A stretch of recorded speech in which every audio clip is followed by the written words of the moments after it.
What in the world happened to Mike Sims? Looks like he's hurting a little bit. He really does. Something inside the batting helmet. Look at that.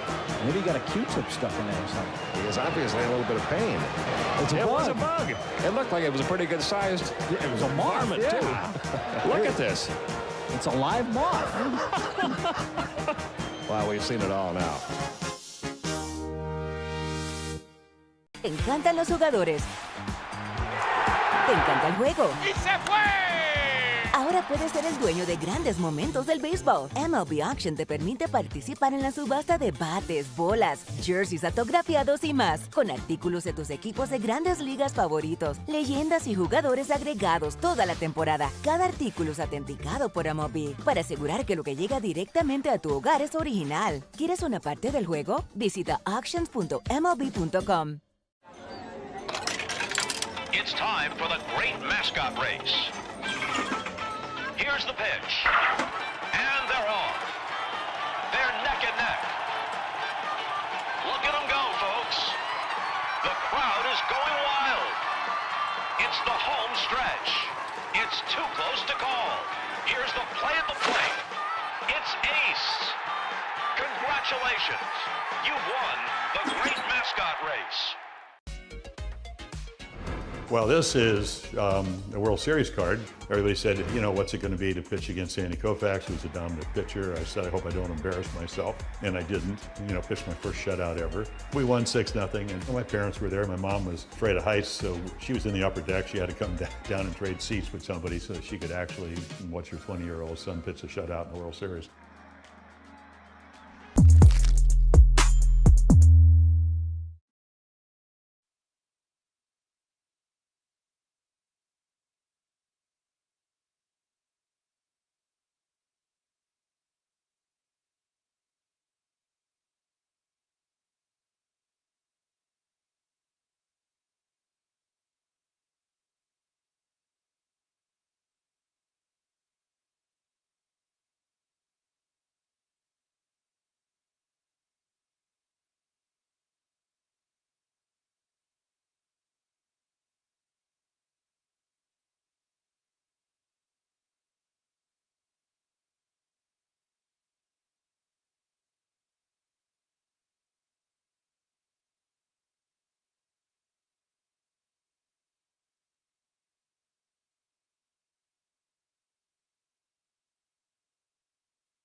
And he drills this ball. Goodbye. Bang to begin this series. Leadoff home run number 30 in the career of Shohei Ohtani. Jake Bennett, Rocky Mountain High. He is rolling along. Career high 9 strikeouts over 6 innings. 8 consecutive hits over 2 innings, and finally touched the dish 3 times to walk it off.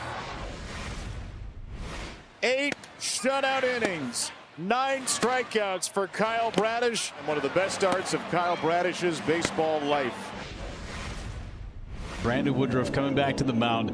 6 innings, 1 hit, 10 strikeouts, no walks. I mean, this was vintage Brandon Woodruff. It looks like this guy's not scared of anybody. And he pitches like that. It's true.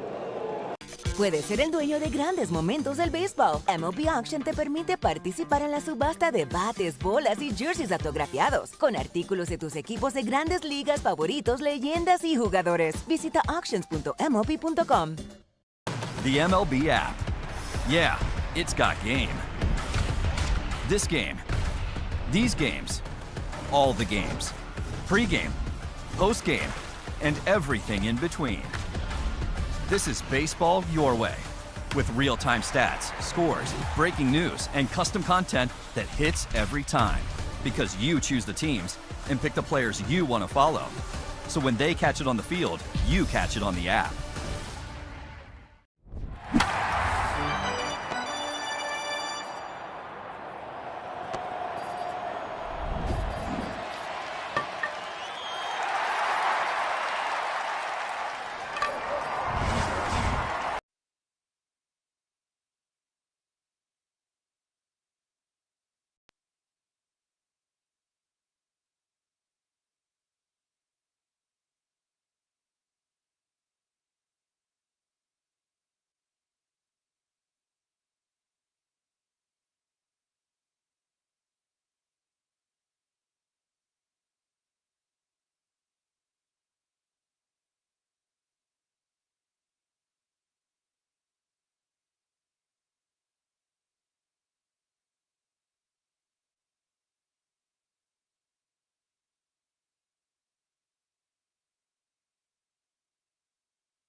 Opener Wandy Peralta. Let's begin his warm-up tosses.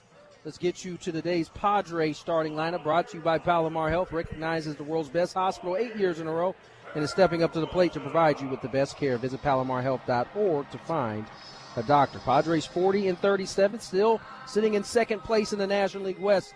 Fernando Tatis Jr. in right field. He'll lead off for the Pods. Ahmad Taylor will bat second.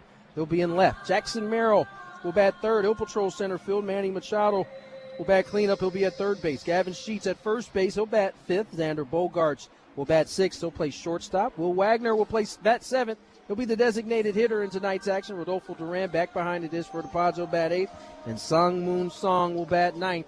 He'll play second base. Wandy Peralta makes the opener again. See if he can get through this first inning. 1-0 with a 1.91 ERA on the year. Jesse? All right, Tony, thanks very much. It's the third time we are seeing Wandy in this role. So far, so good. June 15th in St. Louis. So 1-2-3 first inning with a strikeout on 11 pitches. And then Sunday at Texas, not a 1-2-3, but a one-hit first inning. No runs on 11 pitches. He has done the job. Love the question that Craig Stammen was asked, I think by Sammy before the game today. He said, what do you like about Wandy in this opener role? And Craig kind of smiled and he said, I like that he enjoys it. You know, not all relievers necessarily embrace being asked to do this, but Wandy certainly seems to relish the opportunity to go out there and start the game. No doubt about it, and I'm sure that makes Stam's job easier, that he doesn't have to convince. It's something that he's willing to do and likes to do. Lefty to lefty against Michael Harris II to start things off. Wandy is set and ready. First pitch of the night on the way, and a swing and a miss. Elevated fastball at 97 miles an hour, and away we go, game 2 of this series. Padres in the home white pinstripes once again. The Bravos switch it up with the navy blue tops and the gray pants. Check swing here to change up down, and the count is even 1-1 on the Braves center fielder. Harris hit fifth in yesterday's game with Mauricio Dubon leading off. They have really moved things around quite a bit here tonight. 1-1 pitch is on the outside corner, and a called strike 1-2, 98 on that fastball from Wandy. 33rd appearance of the year for Peralta, who comes in with a 1.91 ERA. He has been outstanding. 1 ball, 2 strikes. Pitch on the way. Harris takes in the dirt. There's a slider for the first time, and count goes to 2-2. Wandy certainly, I think you could argue, could have been extended beyond just the one inning each of the first 2 times that he opened, but the Padres choosing to kind of keep it as straightforward as possible in those cases for Lucas Giolito, who came on next. 2-2, fouled at the plate. Just kind of give Giolito the opportunity to start the second inning fresh. Yeah, no doubt. And you don't want to get too greedy. It's worked out well. You planned it to go a certain way. It goes that way. No need to try to extend it. Of course they could, but It's worked out well for him so far. 2-2 again. The pitch to Harris. Swung on and missed. Strike three. 98 and elevated. One down in the top of the first inning. Wandy letting it eat here early. Couple 98s. This one above the zone. Blows it by Michael Harris II for out number one. Game time temperature 70 degrees. Brought to you by Lineage Watch Company, San Diego's very own watch brand and the official timepiece of the Padres radio network. Ozzie Albies batting right-handed. Slaps one foul into the upper deck above the Padre dugout. Strike one. Elevate your style today at lineagewatchco.com. That's lineagewatchco.com. Albies with Matt Olson waiting on deck. One out, nobody on, and just underway. Peralta deals, and the 0-1 hit on a line the other direction. That's a foul ball past first base. And very quickly, 0-2 on Ozzie Albies. 0 for 4 yesterday, but hitting .280 on the year with a dozen homers, 41 runs batted in. Three-time All-Star, still just 29 years old. 0-2. Wandy delivers, and a foul ball off the foot as Albies spins himself around in that right-handed batter's box. Wandy has gone as many as 2 1/3 innings in a game this year. Twice he has thrown as many as 34 pitches. But as we talked about, both times he's been used as an opener, just the first inning. And each time he's only had to throw 11 pitches. So far, 9 here tonight. 0-2 again on Albies. Peralta deals, and the pitch in the air, foul out of play right side. Wandy is off to statistically the best start of his career. And interestingly, he seems like a little bit of a different guy in terms of how he's pitched this season, both in terms of the repertoire and also in terms of just sort of how he goes about business on the mound. We've seen really none of the quick pitches that we've seen in the past or some of the other little tricky things that were once a signature of his. 0-2, check swing on a pitch outside. They appeal, and he went. Strike three. Back-to-back Ks for Peralta to open the game here tonight. Good changeup. That's the money pitch for Wandy Peralta. He's thrown it with great success this season. Ozzie Albies tried to check it, went a little too far. He is the second victim of the game. So back-to-back Ks to open it up. Now the left-hand hitting Matt Olson. First pitch to Olson is a slider for a called strike. So yeah, Wandy throwing harder than ever. ERA way down. Pitch mix a little bit different. And just a little bit more straightforward out on the hill. 0-1. The pitch to Olson, cued to the left of the mound. Charged by Machado, who's basically at short. The throw to first is in time. What do you know? Another perfect start for Wandy Peralta in this opener roll. Half an inning in the books. No score with the Padres coming up against J.R. Ritchie on the Padres.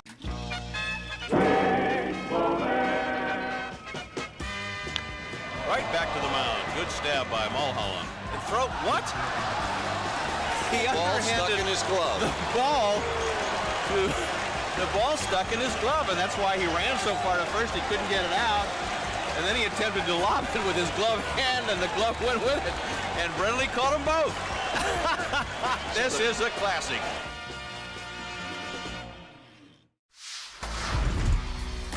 Some overnight oats right before the game. My teammates look at me like, what are you doing, dude? My mom's cooking, probably. She makes some good. She's got a tuna fish casserole. That's pretty good. I went 5 for 5. I need to eat the same thing. Last time, Saturday, I ate arepa with eggs, and then next day, I got to eat arepa with eggs. So my mom make it for me, and then when my mom is with me, everything's good. I save a lot of money. Estamos lindo. Puedes ser el dueño de grandes momentos del béisbol. MLB Auction te permite participar en la subasta de bates, bolas y jerseys autografiados, con artículos de tus equipos de grandes ligas favoritos, leyendas y jugadores. Visita auctions.mlb.com.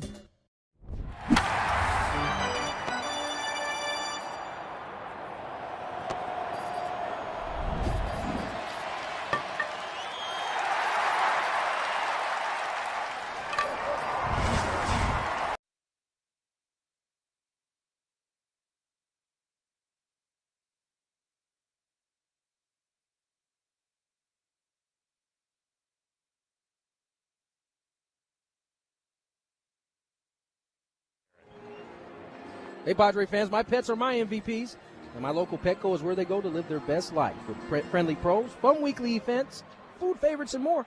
Petco, official pet partner of the San Diego Padres. Fernando Tatis Jr. leads off. Scoreless game, bottom of the first inning, and J.R. Ritchie on the mound. First pitch swinging, tapper to third. Charged by Riley on the run. Throw to first just in time. Bang, bang at first base. But Austin Riley, a good strong throw. Matt Olson, a good stretch.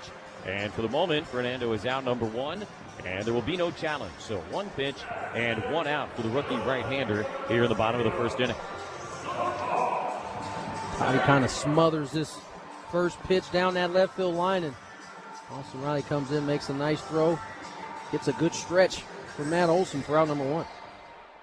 Now Samad Taylor, who had his 12-game hitting streak come to an end in yesterday's game. He takes inside ball one. Samad hit ninth, went 0 for 3 with a strikeout, a ground out, and a fly out. He had hit in every game he had started as a Padre until last night. 1-0. Taylor checks, takes a strike at the top of the zone. That evens it up 1-1. So trying to start a new streak here tonight, and back hitting second between Tatis and Merrill.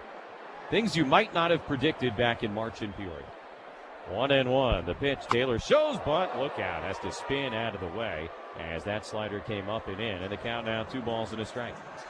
You might not have expected it, but if you've been watching this ball club since he's arrived, it makes sense. See him in this 2-hole. He's shown the ability to do a bunch of different things with the bat.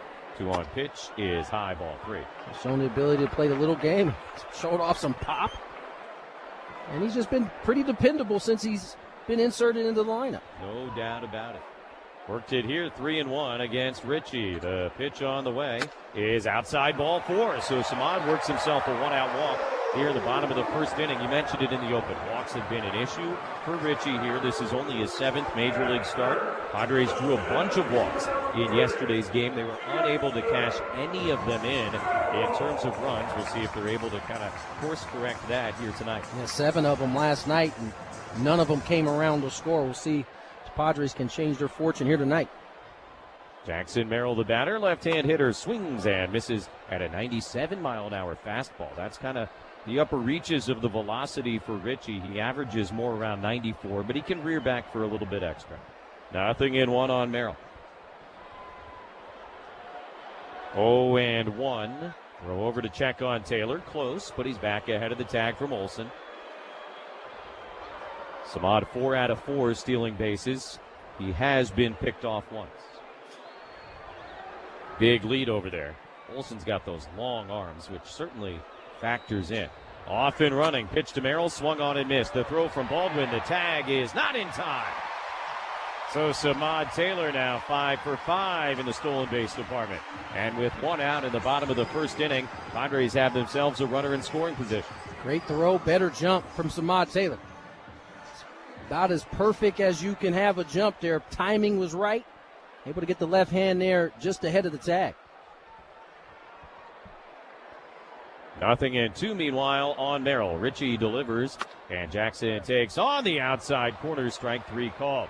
Borderline pitch. He's rung up by the plate umpire Dan Merzel. Looked like a good pitch. First K of the day for Ritchie. 2 down. Caught the outside corner. Goes down looking. Good fastball there from Ritchie. So Taylor at second, 2 away for Machado. Padre cleanup hitter brought to you by Perry Plumbing and Pipelining. The plumbers other plumbers recommend. And he, of course, homered yesterday, the only run of the game. Takes down by the feed ball 1. A lead shot in the 4th inning, is 14th of the year. Fascinating season at the plate so far for Machado. Hitting .185, 14 homers, 42 runs batted in. 1-0. Here's the pitch. And Manny takes way outside ball 2. Ritchie being a little careful with him here. Nothing close with first base open. Gavin Sheets waits on deck.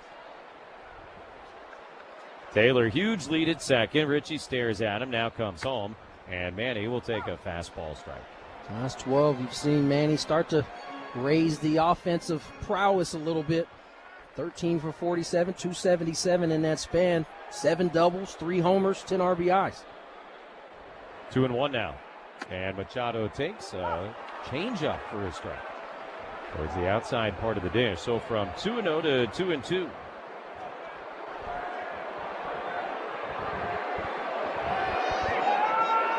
No score in the bottom of the first inning. Ritchie is ready. Here's the pitch on the way. Machado tried to check on a pitch outside. They appeal. He didn't go.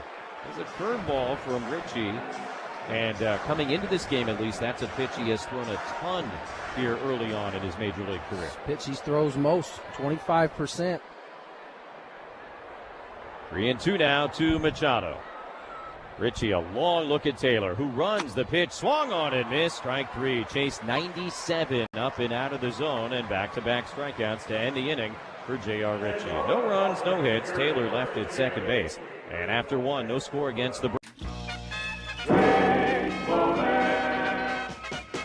Dave Holtz now stands in. He gets fisted toward the Angel dugout. Got folks moving. Again, slapped that way. Same spot. Uh-oh. Gray with the 0-2 pitch. Same spot almost. Still 0-2.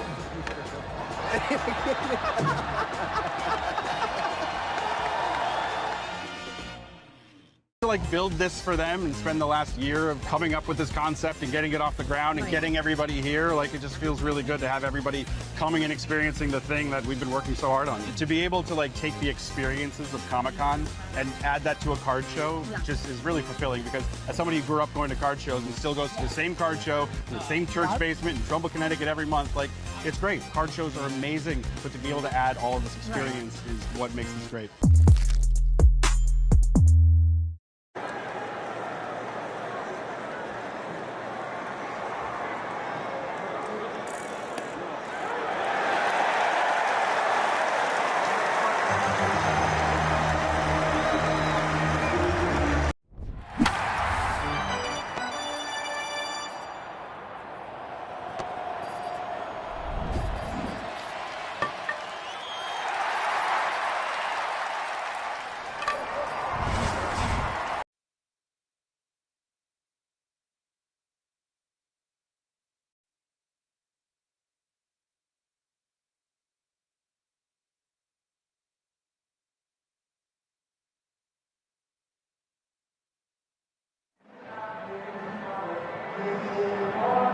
Top of the second, brought to you by Sinley Foods, Wingley, Heritage, Brown, and Classic White. If you've had better chicken, you must be a rooster. Visit SinleyFood.com.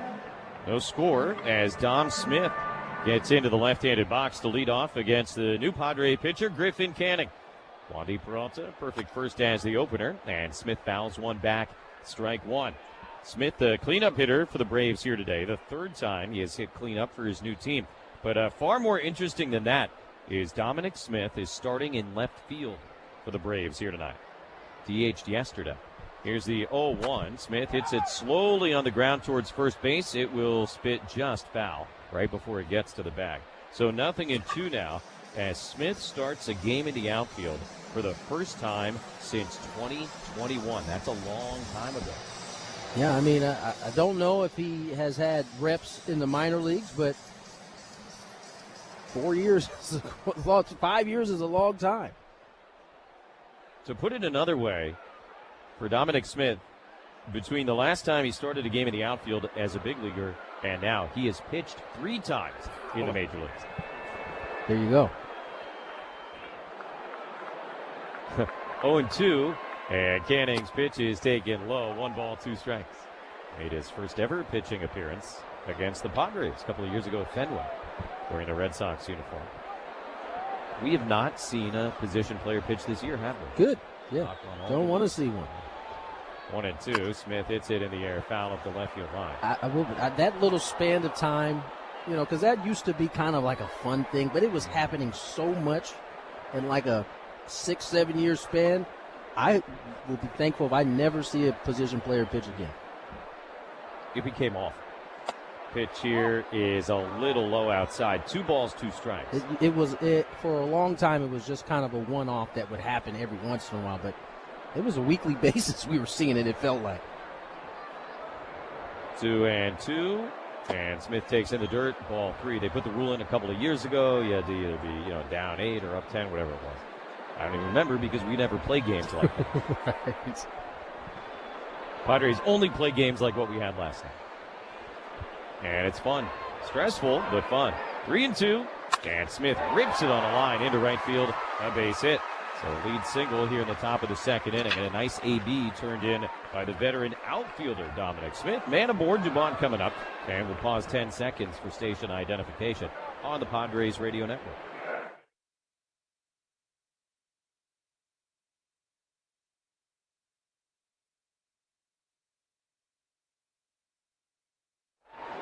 With Tony Gwynn Jr. and our producer-engineer Dave Marcus, I'm Jesse Agler. Scoreless game, top of the second inning, Padres and Braves. Dominic Smith at first, nobody out for Mauricio Dubon. Griffin Canning's pitch to him is a little bit outside, 94-mile-an-hour fastball, 1-0. Dubon was in left field yesterday. That's where Smith is today, and Dubon playing shortstop today. Guy that can, does, has, forever will play all over the place. Mauricio Dubon. 1-0. Dubon lines it the other direction. That's into right center and a base hit. Merrill over into the gap to cut it off. Smith going to go first to third. And the throw comes in from Song towards third base. Not necessarily the best decision to make that throw, but Manny kind of ran away from the bag at third base to cut it off and ensure that Dubon did not try and advance beyond first base. So runners on the corners, back-to-back singles. This one also misfired. They wanted away. It ends up middle and up. And Dubon inside-out stroke in the right center. Setting up first and third now for Drake Baldwin. So the Braves in business here. 2 on and nobody out for the slumping but dangerous catcher. Left-hand hitter swings and misses. At a first pitch slider, 0-1. Baldwin yesterday hitting second was 0 for 4, and he struck out all 4 times. Since coming off the IL last week, missed about a month with an oblique issue.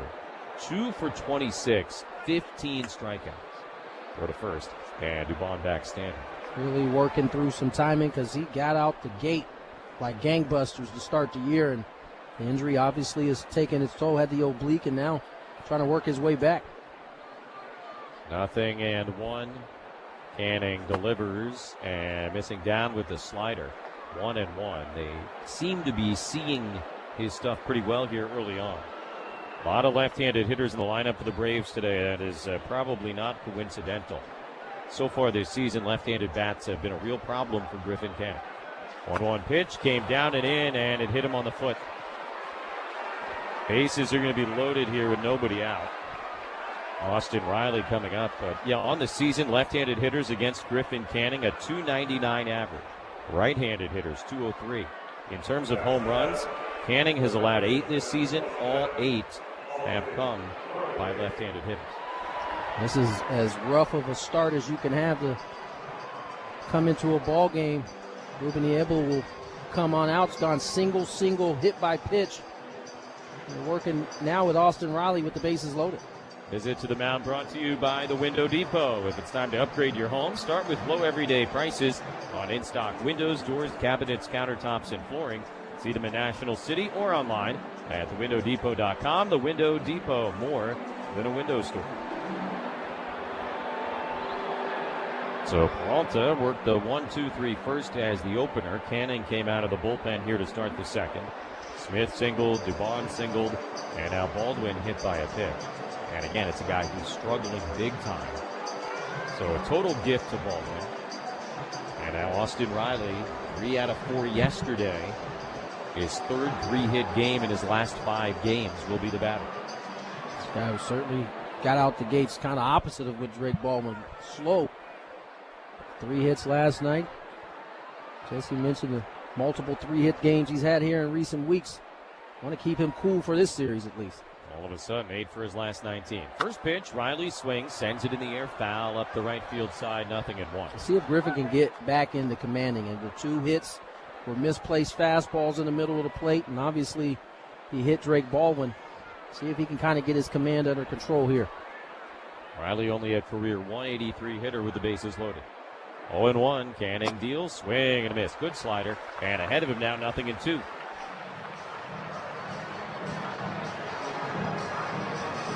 Riley will use the timeout. He's out of the box now, right back in. Baldwin, Dubon, and Smith lead at first, second, and third. 0-2 the count. Canning deals, Riley takes, low and outside. 1 ball, 2 strikes. Tried to double up on the slider that time. Riley able to lay off. See if Canning tries to test that will again with another one. Griffin set, looks the runner at second, now the runner at third, now the 1-2. Riley takes right down the middle at the knees, strike three call. First strikeout for Griffin Canning, first out for Griffin Canning, and a big one here with the bases loaded. It may have very well been what Austin Riley was thinking, that he'd go back to that slider. Instead, he starts that four-seamer right in that same slot, straightens out, catches the outside corner, bottom of the zone. He gets his first out of the inning. Now Rowdy Tellez making his first start as a Brave. Bases loaded, one out, no score, second inning, and the burly left-handed batter takes low, ball one. Tellez, the DH today, 1 out of 5 with a home run.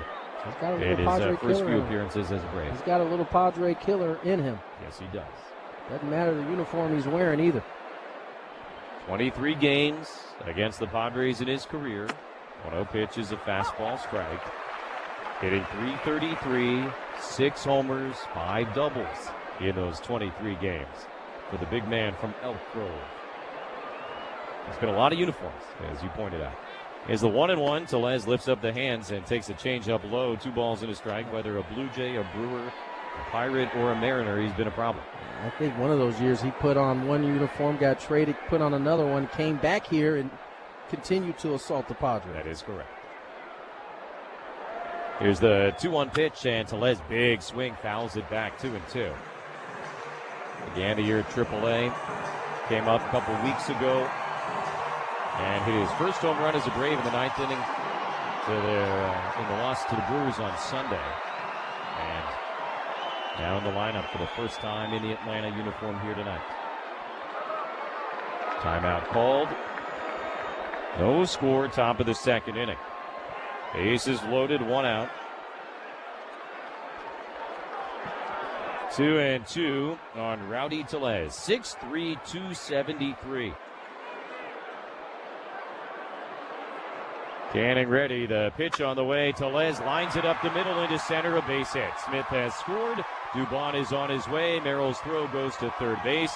A 2-run single for the Padre killer, and Rowdy Tellez gives the Braves an early 2-0 lead. And again, it's a misfired, misexecuted pitch there. It's a cutter, and it ends up right in the middle of the plate. Tried to backdoor this, and instead it's a bullet. 106 right up the middle. 2 runs come in to score. Probably didn't have to be a Padre killer to take advantage of that one. Now the number 9 hitter, Mike Yastrzemski.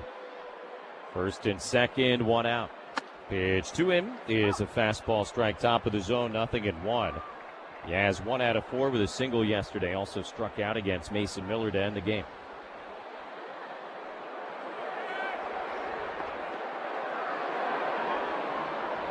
A 1 pitch and a swing and a miss, 0-2.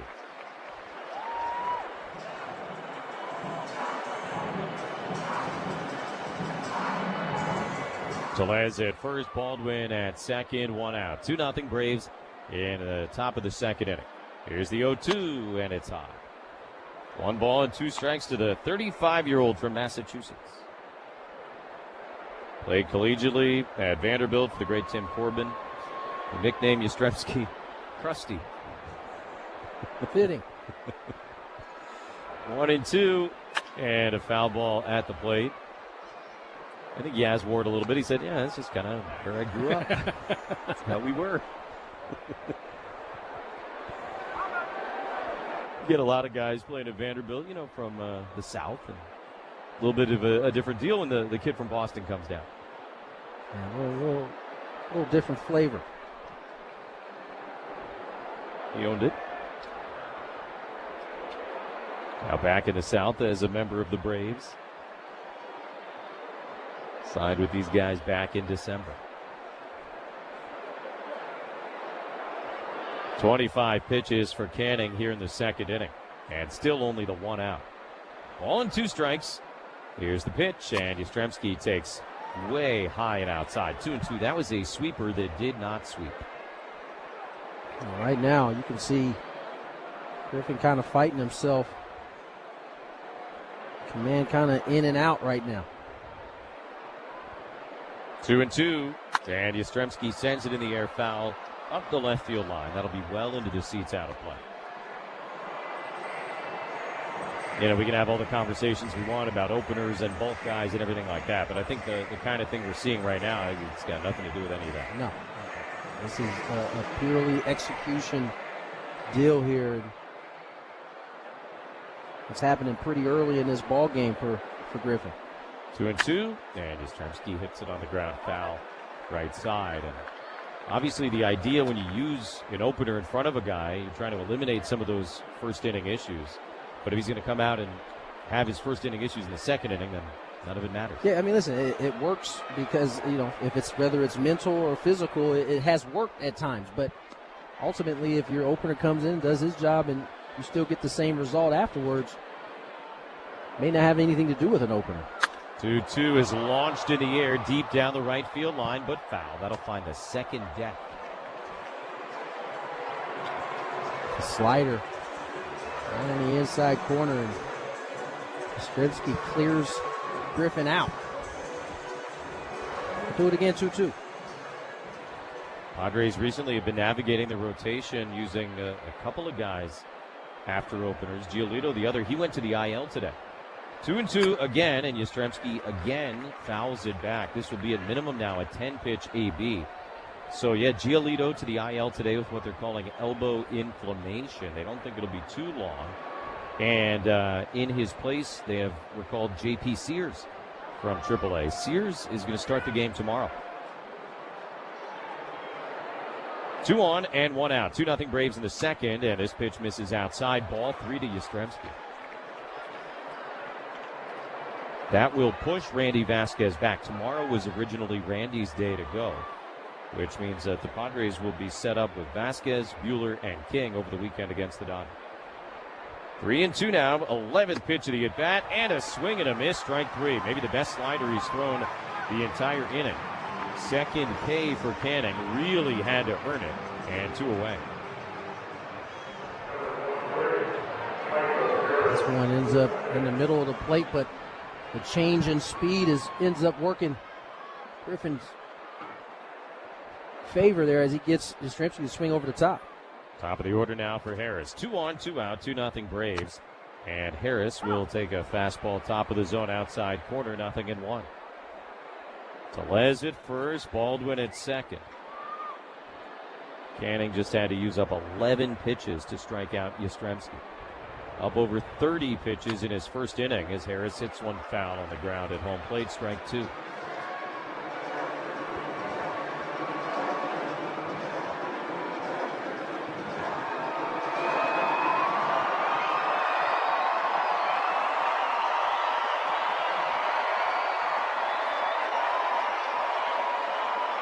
Canning probably feeling some emotion just seeing the Atlanta uniform. Remember last summer pitching against the Braves is when his Achilles gave out at Citi Field. 0-2 in the air to right field and deep. Fernando turning to run, heading back, looking back. It'll bang off the wall. Baldwin is scored. Smith held at third base, and a head-first slide into second for Michael Harris. That is an RBI double, and the Atlanta lead is 3-0. Again, a bad slider. It's a slider. It ends up inner third. And Michael Harris, the way he's swinging, just not missing this pitch. Cement mixer, and he plays pepper with the right center field wall. Brings in 2 more. Brings in 1. Tellez did not score on that. Either way, a 3-0 ball game for the Bravos.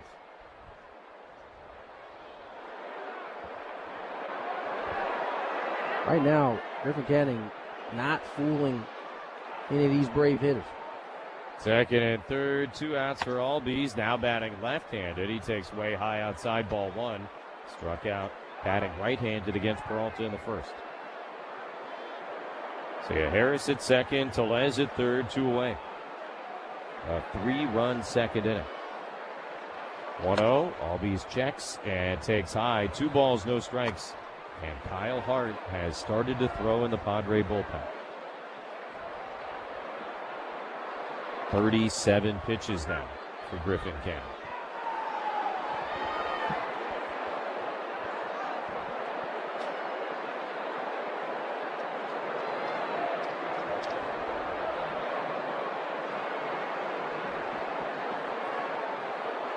2-0 pitch. And Albies pops it up, foul ground third base. That'll go well into the seats. And out of play, 2-1. Albies the 8th guy to hit here in the second against Canning. And again, all of this after the opener, Peralta worked a 1-2-3 first on 13 pitches.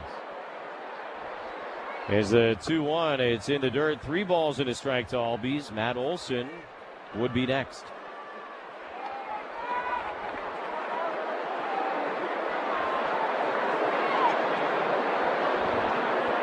Pitch number 40 of the inning coming up for Griffin Canning.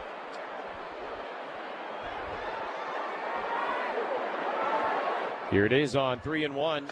Albies checks, takes outside, and ball 4. The bases are once again loaded, and that's going to end his night.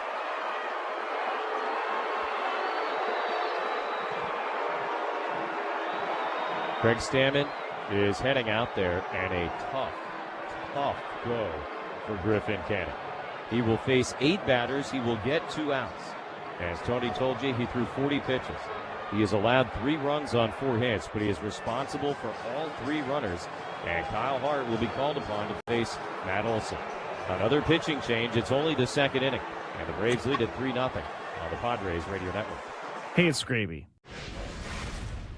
And he drills this ball. Goodbye. Bang to begin this series. Leadoff home run number 30 in the career of Shohei Ohtani. Jake Bennett, Rocky Mountain High. He is rolling along. Career high 9 strikeouts over 6 innings. 8 consecutive hits over 2 innings and finally touched the dish 3 times to walk it off. 8 shutout innings. 9 strikeouts for Kyle Bradish. And one of the best starts of Kyle Bradish's baseball life. Brandon Woodruff coming back to the mound. 6 innings, 1 hit, 10 strikeouts, no walks. I mean, this was vintage Brandon Woodruff. It looks like this guy's not scared of anybody. And he pitches like that. It's true. Puedes ser el dueño de grandes momentos del béisbol. MLB Auction te permite participar en la subasta de bates, bolas y jerseys autografiados, con artículos de tus equipos de grandes ligas favoritos, leyendas y jugadores. Visita auctions.mlb.com.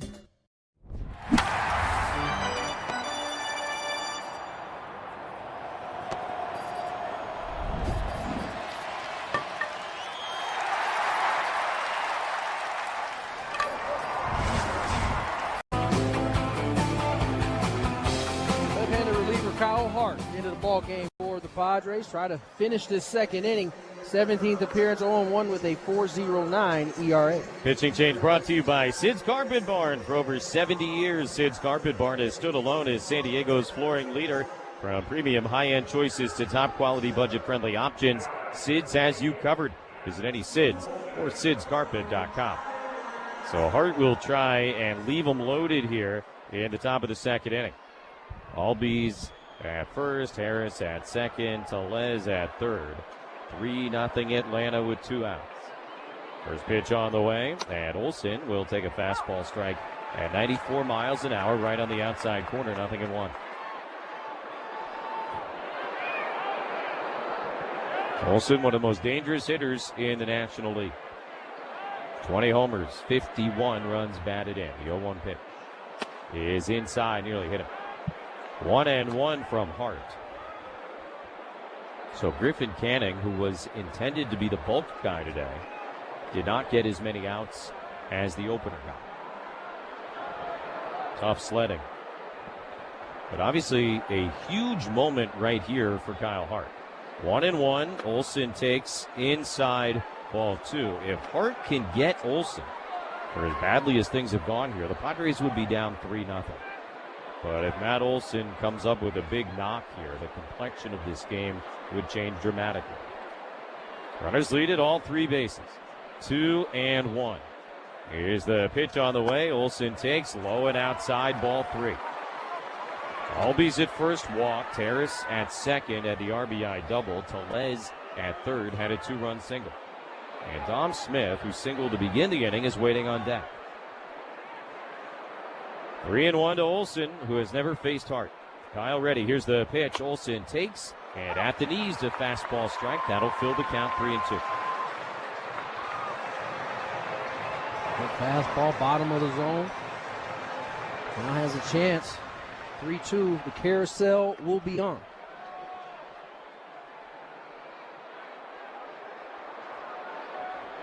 Hart comes set and ready. Now the payoff pitch, and Olsen swings, pops it up back towards us, and we are, of course, in foul territory out of play. So still 3-2 on Olsen.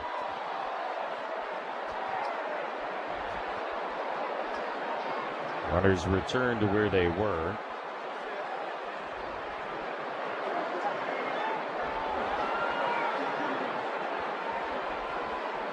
3-2 again. This will be the seventh pitch of the at-bat. Hart delivers. Olsen swings, fouls it over the screen, and the battle will continue. The Braves are turning in some very, very tough at-bats tonight. And this is one of the top offenses in the league. I know they've been in a little bit of a rut here, but don't get it twisted. These guys, they put up some runs. A lot of dangerous bats. They had not had a hit with runner in scoring position 3 straight games, already 2 for 4 tonight. Here's pitch 8. Olsen takes, inside, ball 4. That is a bases loaded walk to Olsen to make it 4-0. Tellez will check in from third base. And now Dom Smith will come up to hit for the second time this inning. This is kind of coming into the series, the concern, right, is the offense for the Padres hasn't been lighting it up. The pitching has kind of shown a little weakness here as of late. Can you keep these Braves off the board? Lefty to lefty. Smith will take a slider strike, top of the zone, 0-1. Now, last night's an extreme version of that, but you couldn't expect that you were going to keep them down for the entire series. So it'll be up to the Padres offense to try to counter this. 0-1. Smith takes low away. Ball and a strike. Smith had a good at-bat against Griffin Canning to begin this inning. He would eventually single and then come in to score the first of what are now 4 Brave runs here in the second. 1-1 with the bases loaded, 2 outs. Smith takes downstairs, 2 balls and a strike.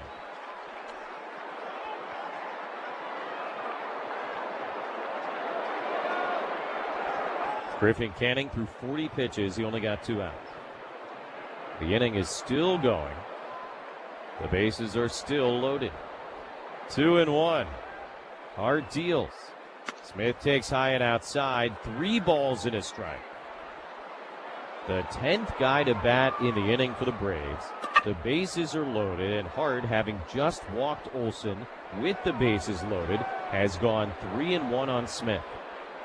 Mauricio Dubon is waiting on deck. The lefty is set. Here's the pitch. Smith takes pretty much right down the middle. And a called strike to fill the count, 3-2. Right, Smith got the party started with his leadoff single. Here he has a chance to get another knock with some ribbies. 3-2. Once again, the carousel will be flipped on. Olsen at first, Albies at second, Harris, the runner at third base. 3-2 to Dominic Smith. And now Hart will step on.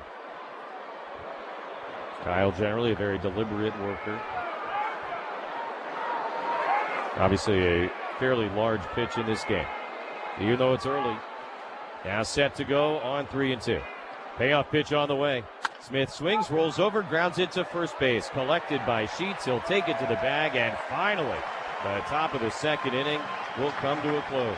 The Braves get 4 runs on 4 hits, and they leave the bases loaded after. In the inner right field, Harry Walker in foul territory. And Walker doesn't know how many outs there were. Offerman will go to third. Walker gave the ball to a fan. He thought that was the 3rd out. I'm surprised Walker remembered to show up tonight. Here's the funny part. He goes back to get it, though. That's what's funny.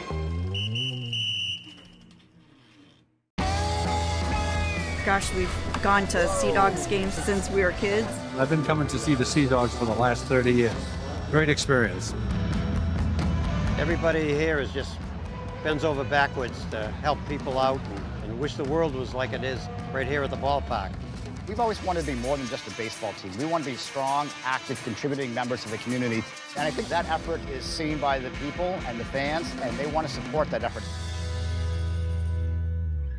Puedes ser el dueño de grandes momentos del béisbol. MLB Auction te permite participar en la subasta de bates, bolas y jerseys autografiados, con artículos de tus equipos de grandes ligas favoritos, leyendas y jugadores. Visita auctions.mlb.com.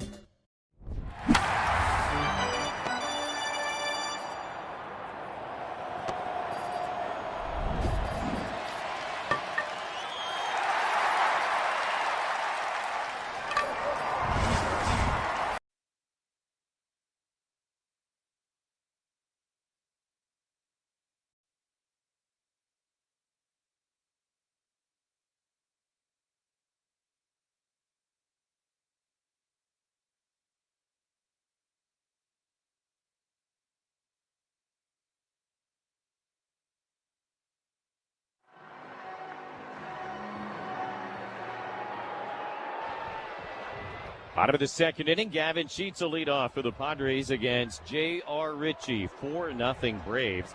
And the first pitch fastball misses outside, 1-0. Ritchie had a fairly uneventful bottom of the first inning, and then he just had a very long sit. 1-0 pitch. And Sheets takes a fastball strike, 1-1. We'll see if that has any adverse effect on the young right-hander. Sheets to be followed by Bogaerts and Wagner. Braves getting 4 runs in a very long top of the second. 1-1 fouled back out of play. Stat of the day brought to you by Culligan Water of San Diego, providing advanced water treatment solutions, including softeners, filters, and bottled water, ensuring cleaner, safer, and great tasting water for homes and businesses since 1936. 1-2 to Sheets, the pitch. And Gavin hits it on the ground to the left side. Backhanded by Riley. Long bounce throw to first base is in time, 1 away. Boy, each of the 2 Padre offensive innings have begun with grounders to third, and both times Austin Riley has made nice plays. 1 down for Xander Bogaerts. So your stat of the day is this. The top of the second inning lasted 27 minutes. That is how long J.R. Ritchie was sitting in the third base dugout, watching his offense go out there and score 4 runs. We'll see if it has any effect at all on Ritchie. That's a long time. Bogaerts takes outside ball 1. 27 minutes to get 3 outs. Certainly when it's you're sitting on watching your team score, it kind of goes by a little bit fast as you watch your team put up 4 runs. 1-0. Bogaerts will take downstairs. 2 balls, no strikes. But as you start to walk back on that field, you realize how long you've been sitting down and really have to lock in and try to find your comfort as quickly as possible. See if the Padres can take advantage of any potential discomfort. And a pitch inside, 3-0 on Bogaerts. Braves got 4 runs on 4 hits. All of it, of course, charged to Canning, who lasts just 2/3 of an inning. Walked a guy, hit a guy, struck out 2.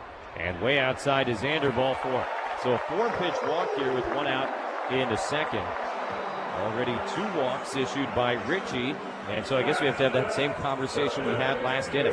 Padres have drawn a bunch of walks in this series, but yet to see any of those guys actually come in and score. 7 in last night's ball game, 1 each inning here in today's ball game.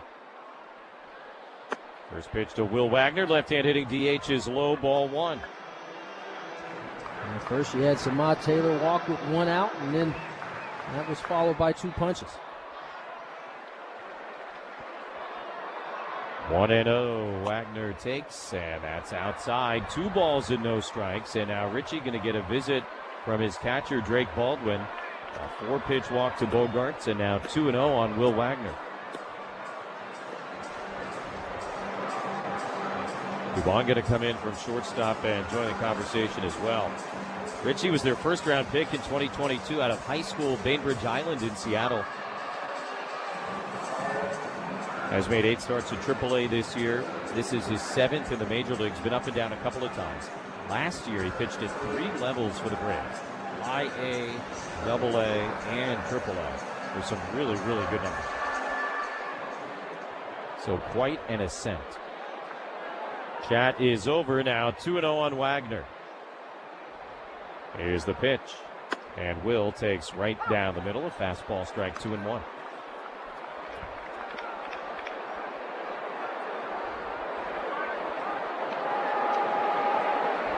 Bogarts held on by Olsen at first base. The 2-1 pitch to Wagner is down and in. 3 balls and a strike. Much like Grant Holmes, the Atlanta starter last night, Ritchie has not made throwing strikes a strength here in 2026. 3-1. Wagner takes low, ball 4. Back-to-back one-out walks here in the second inning. Good take on the breaking ball there from Wag. It's a slider working down and in and ends up being below the zone. Back-to-back walks for the Padres here as Duran comes to the plate. And the Padres capitalize on it for the first time this series.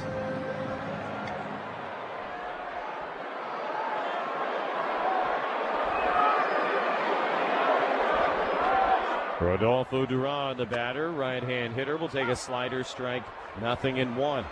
Duran got a steady dose of sliders in last night's game, and Braves kept him off the base path.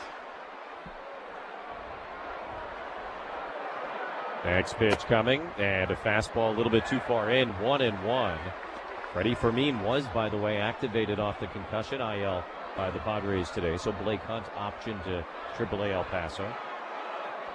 But it's Duran in the lineup tonight. 1-1 pitch, pretty much right down the middle, 95-mile-an-hour sinker. And now 1-2 to Duran, who's hitting 127 with 3 homers and 3 doubles. He's in a 1-for-21 right now.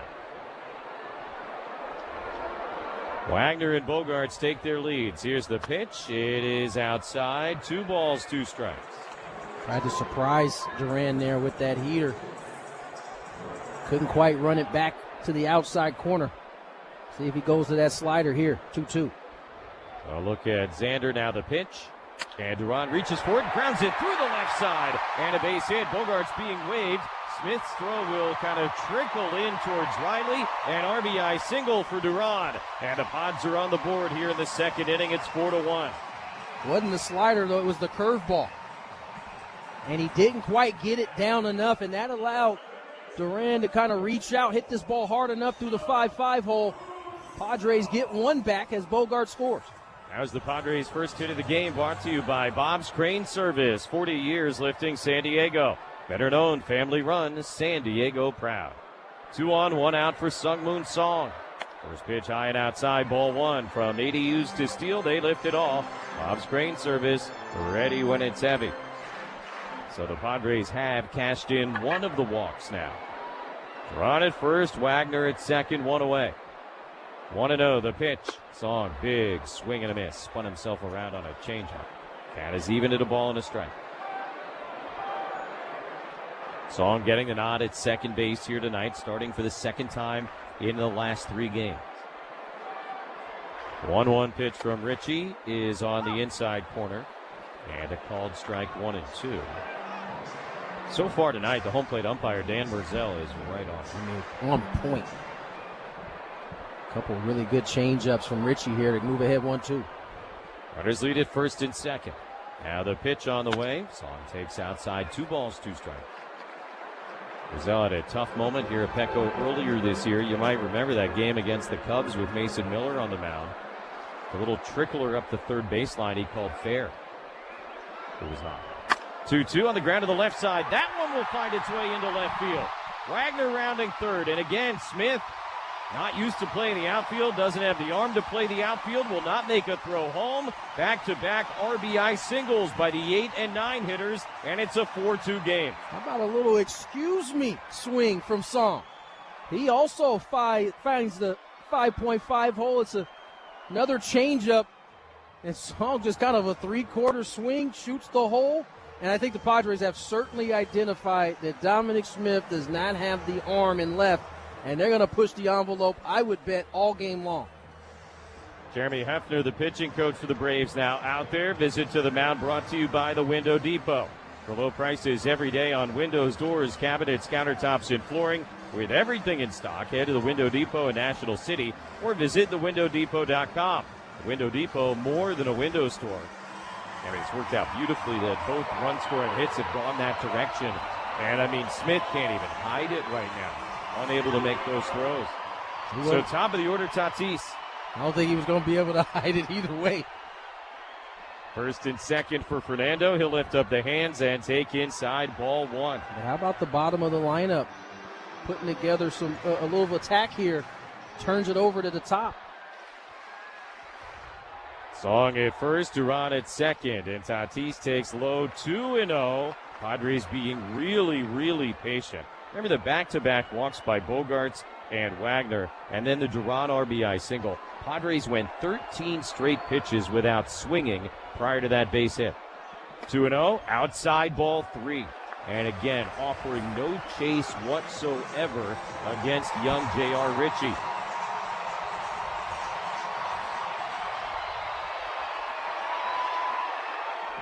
Three and 0 to Tatis. Runners lead. Here's the pitch. Fernando looks and observes a fastball strike at the knees. 3-1.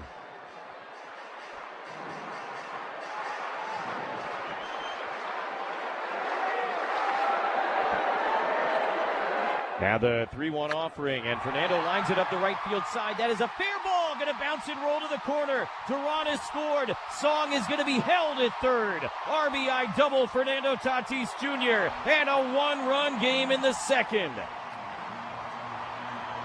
Just a fine piece of hitting by Toddy. It's a sinker. It's down. It's middle. Gives him the option to kind of do what he wants with this one. A beautiful stroke just inside the right field line. Padres get within one.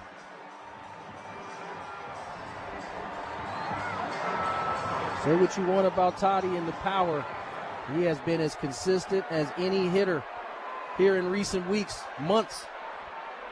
Second and third, one out. 4-3 Braves. They expect a bunt against Taylor. Pitch is high off the mitt of the catcher Baldwin, but it doesn't go too far.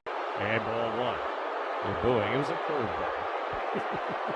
Samad had to kind of duck out of the way.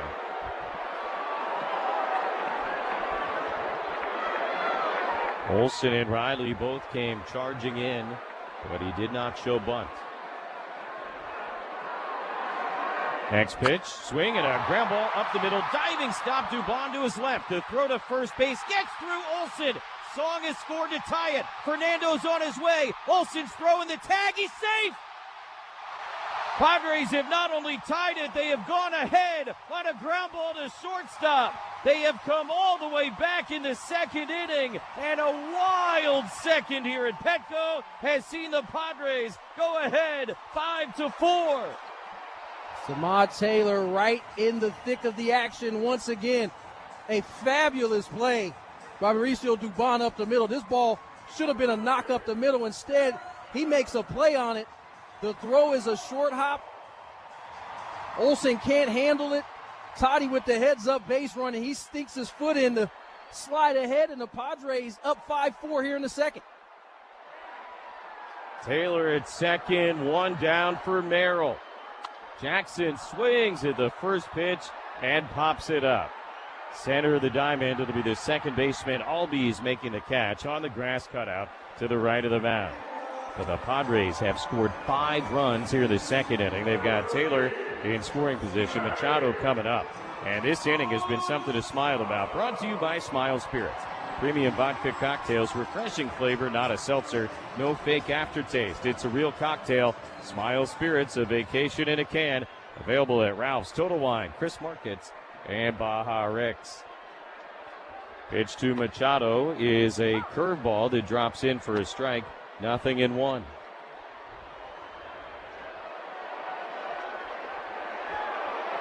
Taylor at second, 2 outs. A 5-run second for the Padres, and Manny hits one in the air to left field.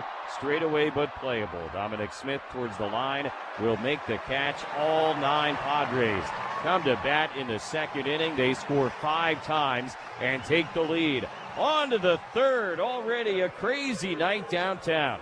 Padres 5, Braves 4 on the Padres Radio Network.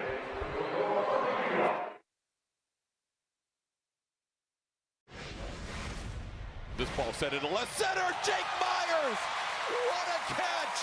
What a catch by Jake Myers. He had a long way to go. 7 innings, no earned runs, 3 hits, 9 strikeouts for Nolan McLean. What an outing. Gone! Pete Crow Armstrong with a home run down the line. Pete Crow Armstrong has now homered in all 3 games this series. Tyler O'Neill goes skyscraping at the right field fence to rob Raleigh of at least 2 bases, maybe 2 more. I think he pulled it back. Yeah, he did. Take strike 3. A new career high. 12 strikeouts for Kyle Bradish. One of the great performances we have seen this season by an Orioles pitcher.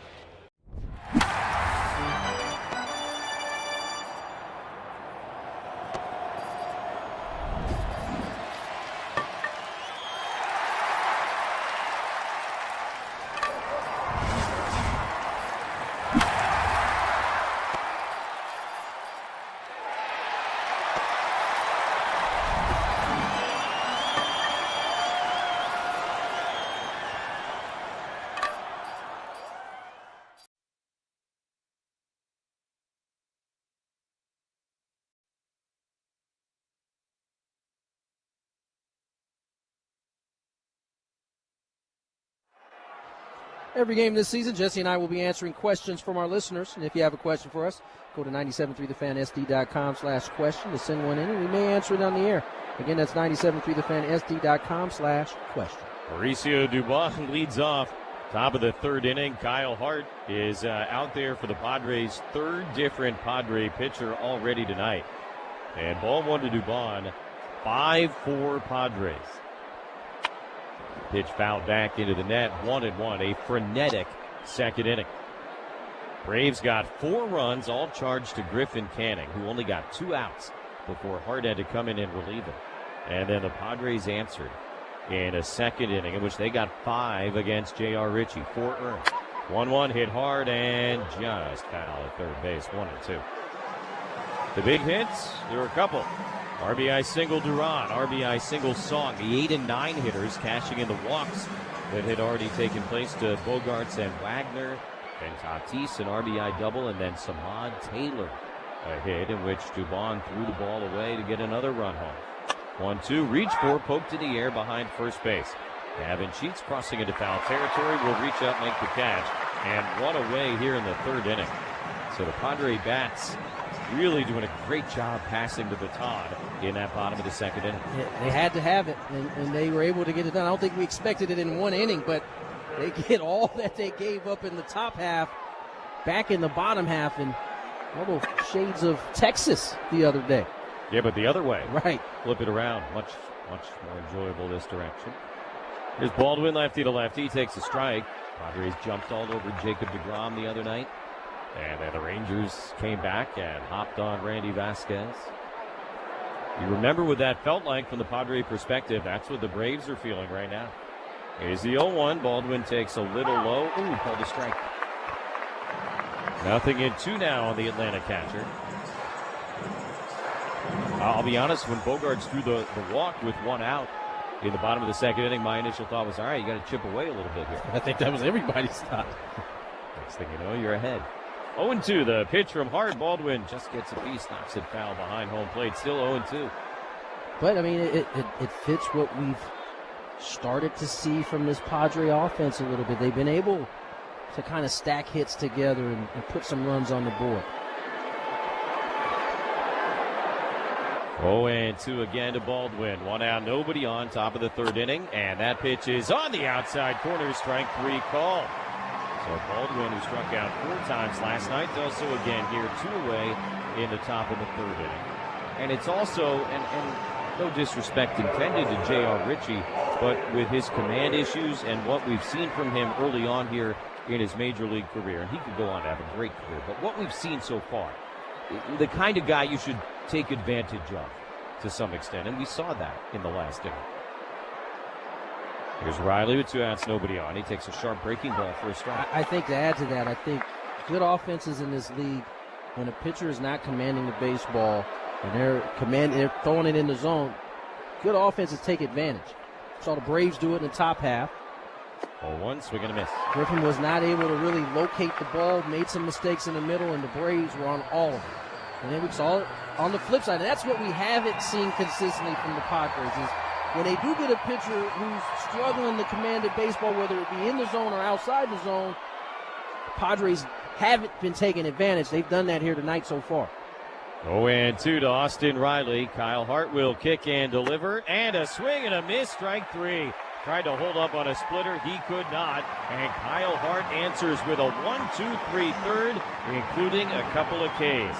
After 2.5, Padres 5, Braves 4. All your favorite games from MLB Play are back, bigger, bolder, and better than ever. Test your skills with daily puzzles like MLB Pickle, the Ultimate Mystery Player Challenge, and Immaculate Grip, where stats and strategy collide. Then in Spinball, build your roster, take on your friends, and compete for the weekly prize. Or be the first to beat the streak and hit your way to the $5.6 million jackpot. Plus, the all-new Daily Walk-Off. Lock in your players by category for the walk-off win.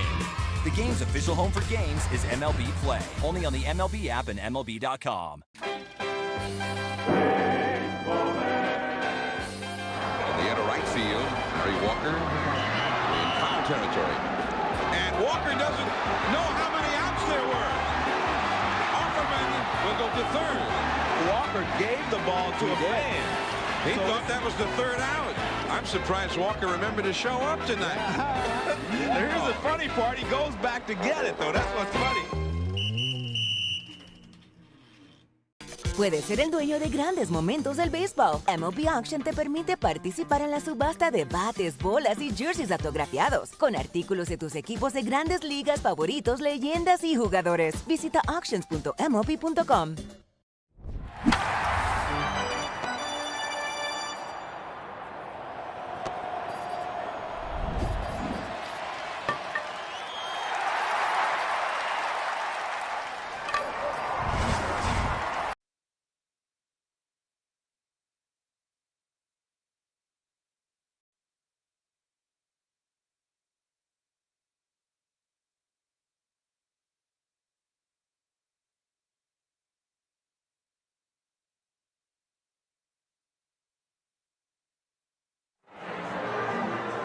Step on into the captain's chair and take home a limited Don and Mud mini yacht bobblehead on Friday, July 31st, when the Padres host the Giants at 6:40.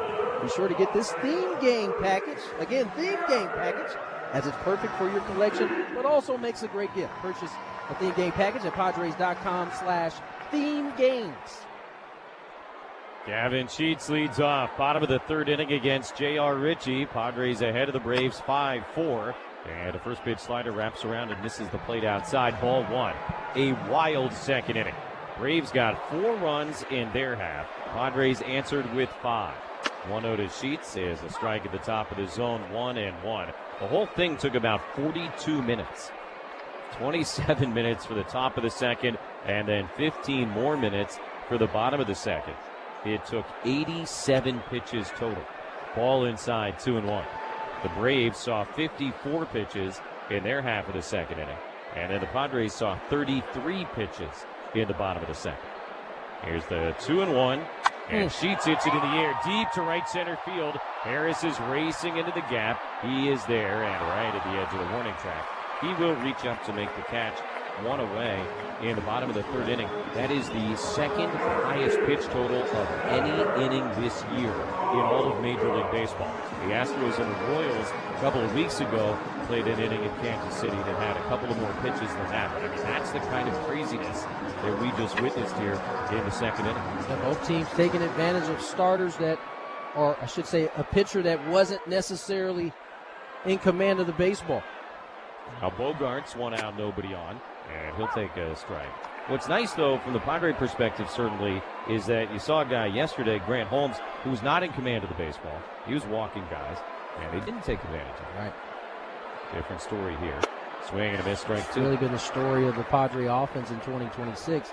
I think another bright spot in this last half inning, Padre pitching staff, after the Padre offense goes out and puts up 5, they're able to throw up a 0. That has not been the case a lot of times the last couple of weeks. Ball inside 1-2. Not only a 0, but like a quick 1, 2, 3, no drama 0. There's very little momentum in baseball, but if there is some, that's how you keep it.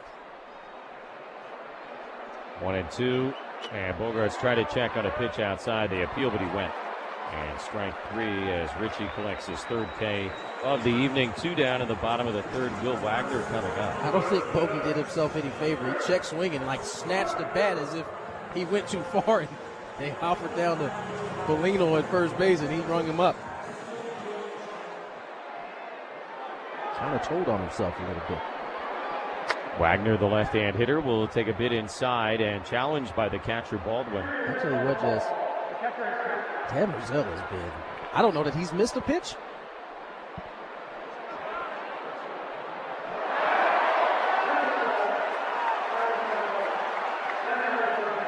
Braves will lose a challenge here. It was called a ball. It was a ball, and so the Braves, interesting time for a challenge.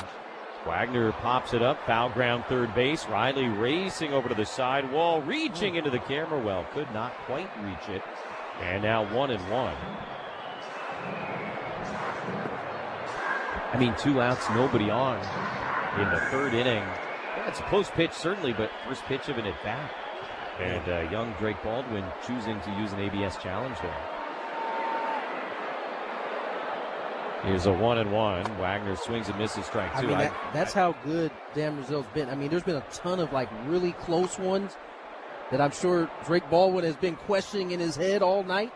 And then finally he pulls the trigger and he realizes it wasn't that far off, but it was indeed off. 1-2 now. And Wagner lines it up the 3rd base side, but foul. Yeah, you do wonder, the psychology of ABS is still sort of developing.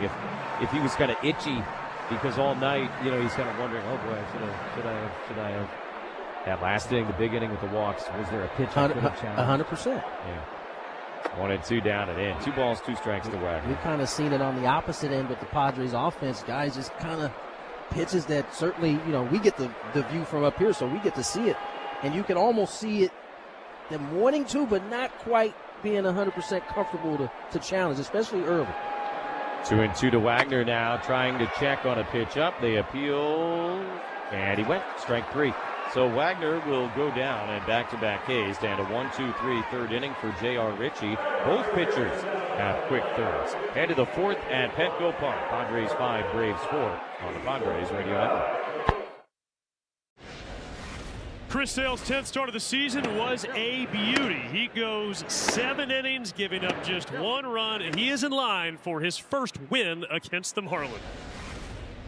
An outstanding outing tonight by Trey Savage. 6 innings, 2 hits, did not walk a batter, struck out 8, kept the Yankees off the scoreboard. 11 strikeouts from Kyle Harrison. Matching a career-long outing for Kyle Harrison and a dominant 2-hit shutout for the left-hander. Wow. Outman over. Outman with the dive! Superman hit-saving play by James Outman. Ryan drops his glove on the mound and gives James Outman a standing ovation. First pitch of the game, the pitcher hits it out. A living, breathing statue, Shohei Ohtani. You just don't dare take your eyes off of him. He's a walking history book. It's ridiculous what he does.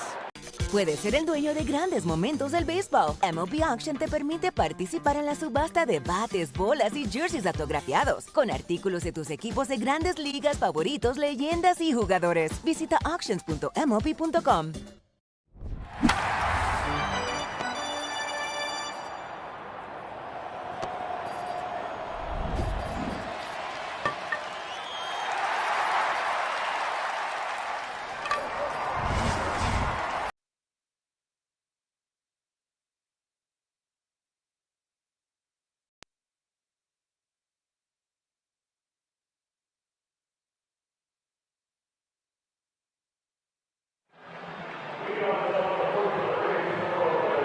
Top of the fourth brought to you by Genesis Home Improvement, San Diego's trusted painting, roofing, and window company. 5-4 Padres. Rowdy Tellez will lead off for Atlanta. Lefty to lefty against Kyle Hart. And first pitch a little high. 1-0. Tellez a 2-run single to bring home the first 2 runs of this game back in that crazy second inning. That was against Griffin Canning. Pitch outside, 2-0. Padres have taken Canning completely off the hook. How about last night in 9 innings? These 2 teams combined for 1 run on 11 hits. And then in the second inning today, they combined for 9 runs, 8 hits, just in the 1 inning. 2-0, Tellez launches it in the air deep down the right field line hook back. Into the second deck for Rowdy.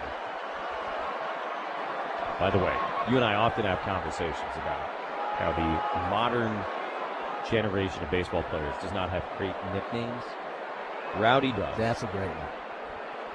And the origin story is elite. Good slider for a strike, 2-2. He has one of those nicknames that precedes his birth, which is a rare kind of thing. Generally, you get your nickname over time, either when you're growing up or when you get into baseball. His began in the womb. 2-2, low and outside, 3 balls and 2 strikes. He is Ryan John Tellez, but apparently very active when he was in there. So mom came up with the nickname Rowdy long before he fully entered the world. And it stuck.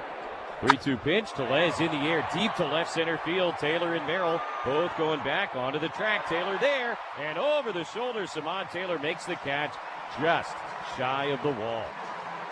It is getting warmer. Ball seemingly carrying a little bit more. But Samad Taylor, who has been great in left field, able to track it down. Padres get out number 1.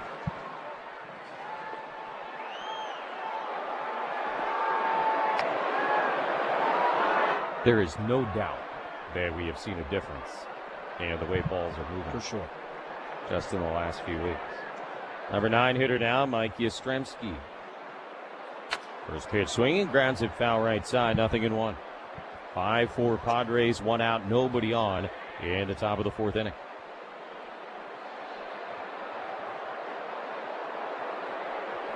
Mentioned all the pitches the Braves saw in the second inning, 54 of them. 11 of those pitches came to Yastrzemski. He would strike out in that at-bat. 0-1 is downstairs. 1 ball, 1 strike. Very next guy, Michael Harris II in RBI double. And we see that all the time. 1-1, the pitch. Slower breaking ball, clips the inside edge, and a called strike, 1-2. And all in all, though, Craig Stammen came to get Canning. Bases were loaded, 3 runs had already come across, and you only give up 1 from there. 1-2. And Yastrzemski takes top of the zone, strike 3 called.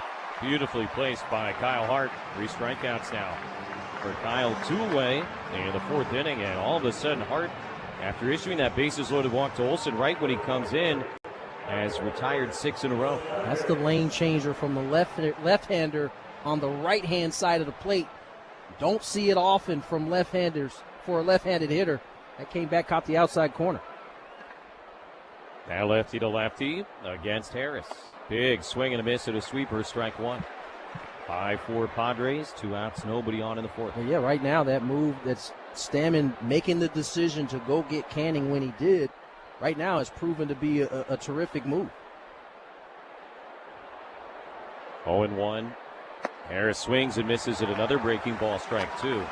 Craig has been very honest this year in saying many times, hey, as a former pitcher, I want to leave those guys in. I want to give them the chance to get out of it. And maybe earlier this year, he would have left Griffin Canning in another bat.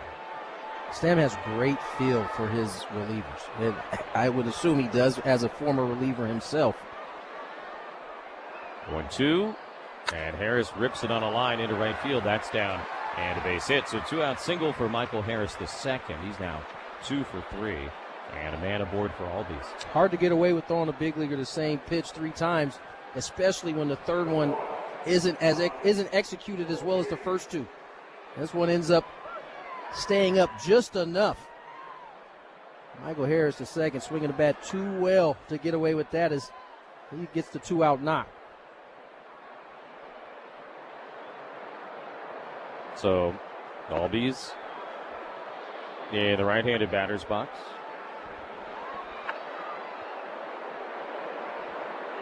As he was in the first inning, but not the second inning. Takes outside off the glove of Duran. It'll go to the backstop. And a pass ball will send Harris to second base.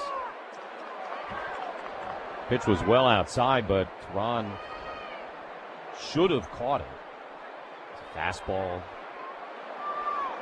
Just unable to collect it in his catcher's mitt. So a guy in scoring position now, the potential tying run. 1-0. And Albies takes upstairs. 2 balls, no strikes.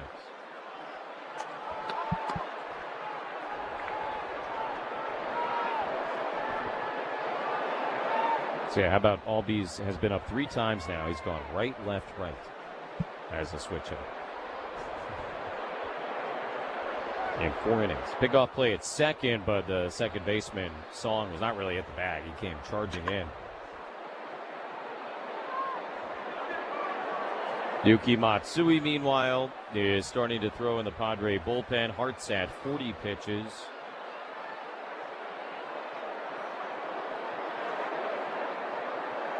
Runner on second, 2 outs. Padres by 1, and the 2-0 to Albies. Grounded foul into the Atlanta dugout on the left side. Now 2-1. What was supposed to be a game in which, the Padres would use an opener and a bulk guy is basically turning into a straight-up bullpen game now. Not how it was designed, but gonna have to make it work nonetheless. Best laid plans of mice and men. Hart has not thrown more than 42 pitches in a game this year. This is his 42nd tonight, and it misses high, 3-1. So obviously kind of at the upper reaches of what they feel comfortable allowing him to throw. Hence Matsui in the bullpen. Love to get him through this inning if you can. Harris at second, 2 outs, 3-1. The pitch, Albies swings, fouls it off Duran, who ends up on the seat of his pants. And the count full now, 3-2. This one caught him underneath the gear, like right off the shoulder bone there. And athletic trainer Mark Rogo going to come out and check on him. And while they try and help Duran out, we'll pause 10 seconds for station identification on the Padres radio network.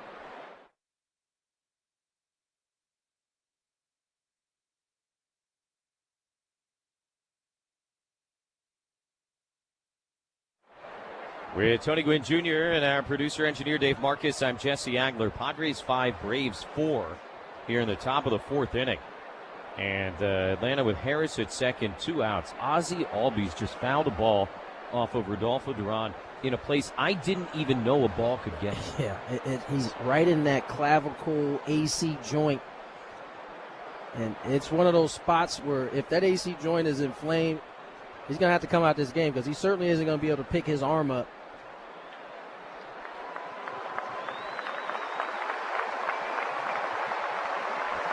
You see, they're both really trying to work it out. Says he's good. That is a tough spot right there on a foul ball. He's going to accept a warm-up pitch here from Kyle Hart. Probably a good test for both of them. Yeah. Hart just to loosen the arm back up. And he gives him the best one to test it out on. It's a ball that almost goes over his head. So Duran going to stay in, but that left arm, he's kind of, windmilling it around a little bit, obviously uncomfortable. Albies pats him on the back. We'll see if he makes it through the rest of this game. Yeah. Ball snuck right through all the padding that's there, kind of side of the mask, top of the, like you said, clavicle area. Anyway, 3-2 to Albies. Harris at second, the tying run with 2 outs. Top of the 4th inning, and the pitch is poked foul back behind home plate. Albee struck out in the first as a right-handed hitter against Peralta. Walked in the second as a left-hand hitter against Canning. That ended Canning's night at loaded the bases. And now back to hitting right-handed against Kyle Hart here in the 4th. This will be the 7th pitch of the AB, 3-2. Hart kicks and delivers. Albee swings, hits it in the air down the left field line. That will get down a fair ball, going to roll into the corner and tie the game. Harris scores easily. Albies cruises into second base. An RBI double. And here we go again. 5-5 in the top of the 4th. Tried to get Kyle through this inning, but unsuccessful as Albies goes down. It hits a pretty good split. This ball is below the zone. It's just good hitting by Ozzie, and that'll end the night for Kyle Hart. Matt Olson not going to get another look at him. And Hart does get them through the order one time, gets a pat on the backside, but Yuki Matsui will enter. And a pitching change here in the 4th inning. 5-5 against the Braves on the Padres Radio Network. The heat is coming, San Diego. Get your AC ready for summer with a Bill Howe AC tune-up. Our multi-point inspection ensures It's just as hard to hit homers in this ballpark. There's a drive. I don't care how big the park is. This one is gone. Touch 'em all time. His first major league home run, T.J. Rumfield. First homer of the year for the Rockies. They take a 1-0 lead. Roof open, roof closed. That would not have mattered. That sounded like a cannon coming off of the bat. Good for him.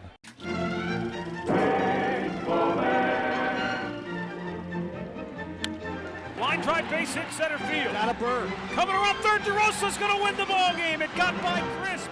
It's a walk-off whip in the bottom of the 10th. That ball hit the bird. It deflected. The birds are out here. It hits a bird. He goes down for the count. How about that? This one's for the birds.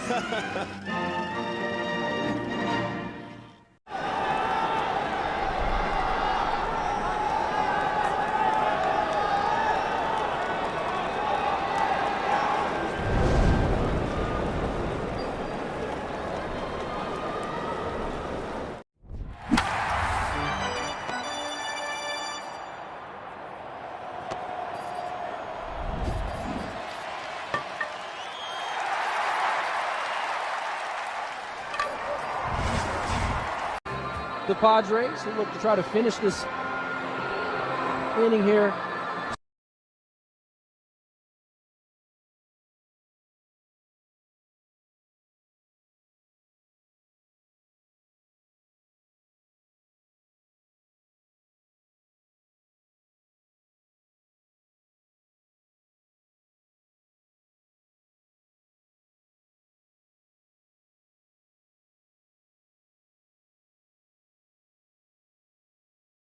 Will advance Albies to third base, a wild pitch.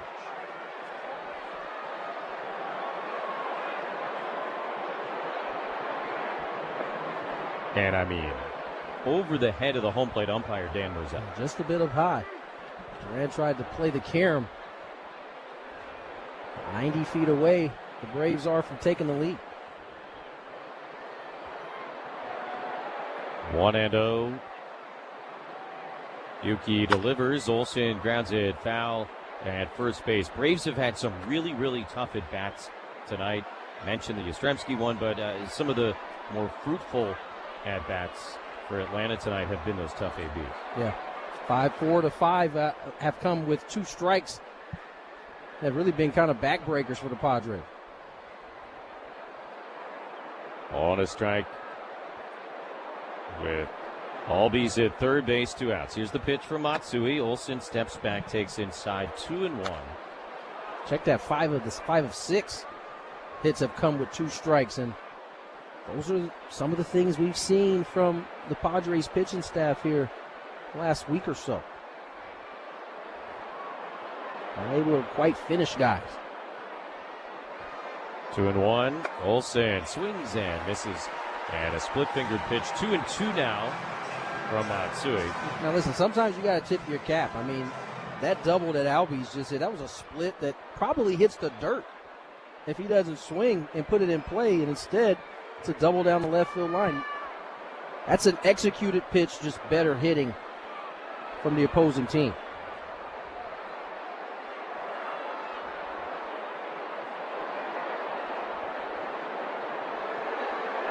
Two and two. Olsen swings and misses. Strike three. Snuck a fastball past him in on the hands. And Matsui comes out of the pen to end the inning. But the Braves tie it up. A run on 2 hits. Albies left at third. Middle of the 4th inning. 5-5 against the Bravos on the Padres Radio Network.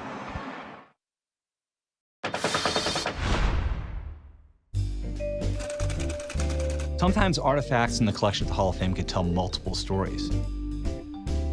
This is the earliest known Yankees baseball cap in existence. It tells a story of a very early baseball cap and of a guy who just had a cup of coffee in the big leagues. But there's actually a hidden story inside this cap.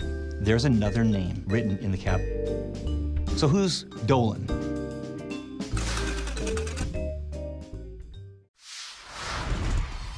Talk to me. This is called a Crawford dog. Hamburger bun. Yes. 2 split top Angus beef hot dogs griddled on the skillet, on the plancha. Amazing. And then we do a bacon onion jam with Crawford Bock beer.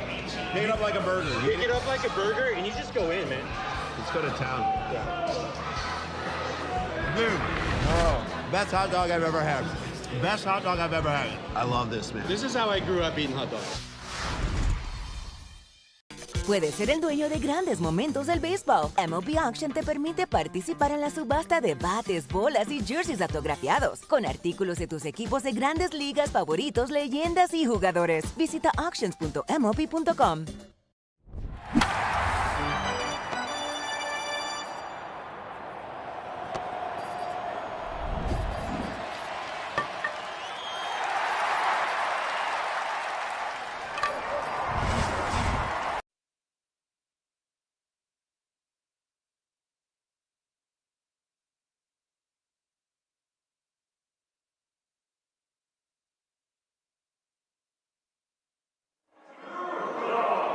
Padres baseball is better together. Group spaces provide turnkey experience to create unforgettable memories. Book a suite or all-inclusive group space at Petco Park this season. Learn more at Padres.com/groups. Rodolfo Duran leads off. First pitch swinging, and he hits one sharply foul. In and out of the Atlanta dugout on the left side. 0-1. 5-5 game here in the bottom of the 4th inning. Duran to be followed by Song and Tatis. 8-9-1 here against J.R. Ritchie. Duran an RBI single to bring home the first Padre run. His only other at bat takes way outside 1-1. Padres got all 5 of their runs back in that crazy 2nd inning. 1-1. Ritchie delivers, and Duran takes a curveball outside. 2-1. Ritchie, 64 pitches now, has kind of been as advertised in terms of his inability to throw strikes. Duran pops one up mile high on the infield. Both Dubon and Riley looking up into the gloaming. It'll be Dubon, the shortstop, making the catch just on the grass cutout on the infield near shortstop, and 1 away in the bottom of the 4th. Beautiful late evening sky here at Petco. Little bit of daylight left beyond left field. Darkness reigning in right. Sung-Moon Song, RBI single and a run scored his first time. Shot one the other way. And he checks his swing, takes a fastball high, 1-0. Ritchie made his major league debut April 23rd in D.C. Guy went 7 innings in his first major league start. 1-0 pitch. Song takes a fastball down the middle for a called strike. 2 runs, 5 hits, only 2 walks, 7 strikeouts. And he only threw 89 pitches against the net.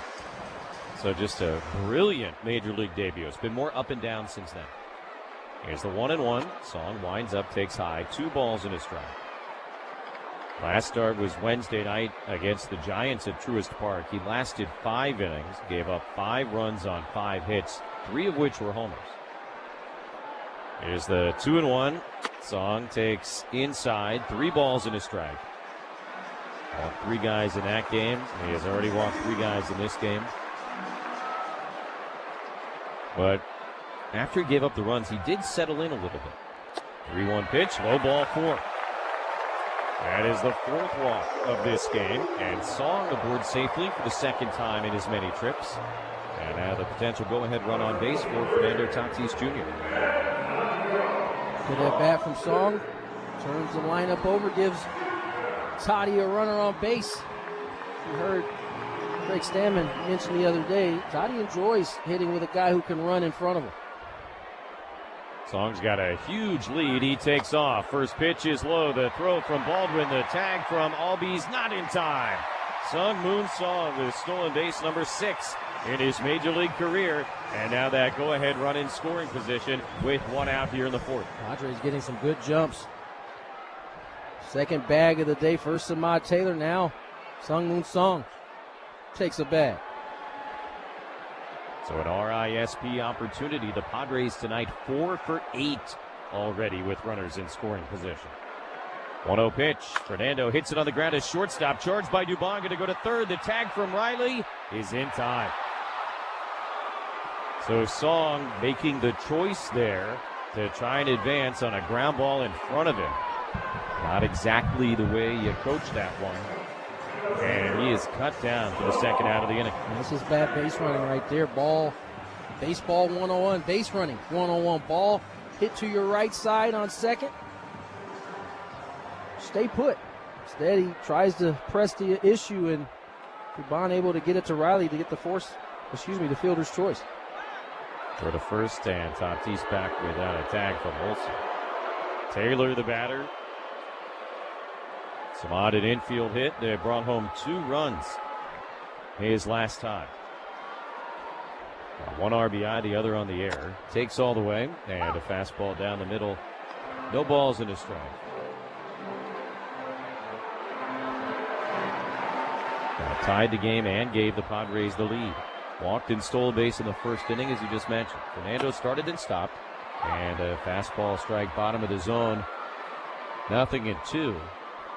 And a couple of awkward takes there from Taylor. I wonder if maybe Fernando bouncing around at first base, I think it was a distraction, but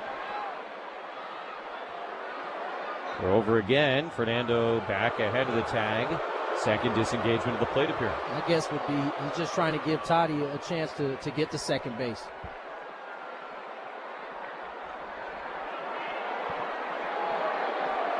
Fernando, huge lead. There he goes, and the 0-2 pitch is right down the middle, strike 3 call. So that will end the inning. No runs, no hits, and Tatis left on base. We've played 4. Padres and Braves are tied at 5 on the Padres Radio Network. Well, this is a World Series card. Everybody said, you know, what's it going to be to pitch against Sandy Koufax, who's a dominant pitcher. I said, I hope I don't embarrass myself. And I didn't. You know, pitched my first shutout ever. We won 6-0, and my parents were there. My mom was afraid of heights, so she was in the upper deck. She had to come down and trade seats with somebody so that she could actually watch her 20-year-old son pitch a shutout in the World Series.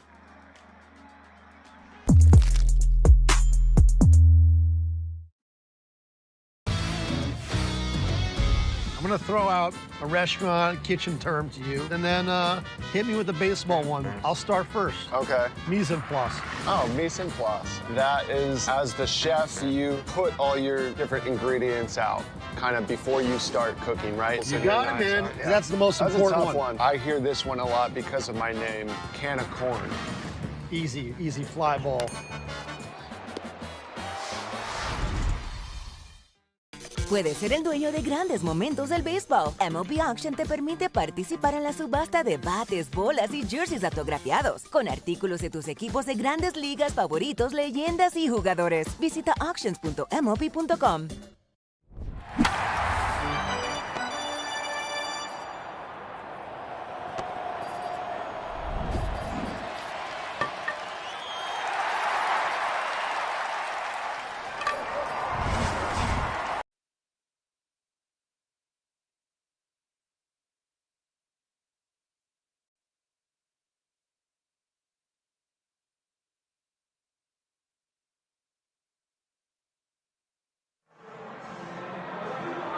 Top of the 5th inning, Smith, Dubon, and Baldwin coming up for the Braves against Yuki Matsui. Came on last inning to get Matt Olson, and now begins his first full inning of relief. 4th different Padre pitcher used, and yeah, it's only the 5th inning. 5-5 game. Lefty to lefty here against Dominic Smith. First pitch swinging, fouls it back out of play. 0-1. Today's question of the day brought to you by Kaiser Permanente. If you have questions about your health, visit kp.org/San Diego. Kaiser Permanente, a better idea for healthcare. Great question. Great question of the day. 0-1 pitch. Smith swings, pops it into very shallow left field. Bogart's back and just onto the outfield grass. He'll make the two-handed catch. 1 out here in the 5th inning. Comes from DD in the Draft, California. And I've had people ask me this many times. He said, Jesse and Tony, help me understand. The player hits a home run and comes back to the dugout looking like he's entering a highly choreographed Broadway production. He's got a different handshake, fist bump, chest bump, dance move, or secret code for every single teammate waiting in line. How does this actually happen, and how do 26 guys keep it all straight? Dubon swings and misses, and a slider in the dirt, strike 1. I think first it just seems like there's 26 of them. Right, because the relievers are all out of the bullpen, right. So let's cross off like those 8 guys. Right. Relievers, starters are typically not included in the high fives or the choreographed work that these guys do. 0-1 in the dirt. Now, I will say a lot of that comes to fruition in spring training, right? You're with each other every day, early mornings. It starts to get repetitive, and so, things like that start to pop up. Especially when you're feeling good at the plate. You start thinking about the type of year you can have and how often you're going to get to do it. Again in the dirt. 2-1 to Dubon. Doesn't always work out that way, but, I think that's where the choreographed stuff kind of comes into play. I would imagine there are fans who sort of envision these guys practicing it every day in the clubhouse. I don't think there's a lot of practicing. These guys kind of, they'll trial and error it live. 2-1 to Dubon is in the air, deep to left field. Samad Taylor back. He is at the wall. This one gonna go. Long home run to left field for Mauricio Dubon. Second hit of the night, and his 8th home run of the year will put the Braves back ahead 6-5 here in the 5th. Fastball, inner third down. This is usually the happy spot for a lefty, but this time the right hand hitting Dubon unloads on the heater. Gives the Bravos a 6-5 lead.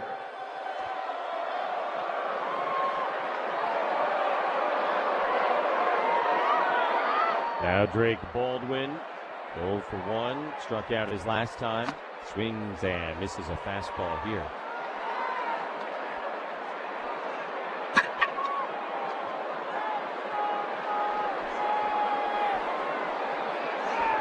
$11 runs, 11 hits between the two teams here tonight, who last night had 1 run and 11 hits between them. Fouled back, strike 2, and it's only the top of the 5th. Game is not even halfway over.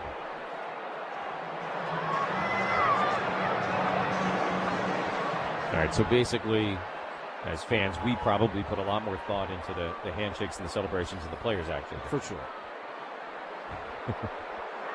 0-2, lefty to lefty. Baldwin takes in the dirt. 1-2 from Matsui. I mean, some of them are repeat. I think Manny and Toddy have been doing the same one 5, 6, 7 years at this point. For sure. I feel like I can see Hosmer doing that one. Yeah, for sure. The 305, right? Or that's when Manny goes deep.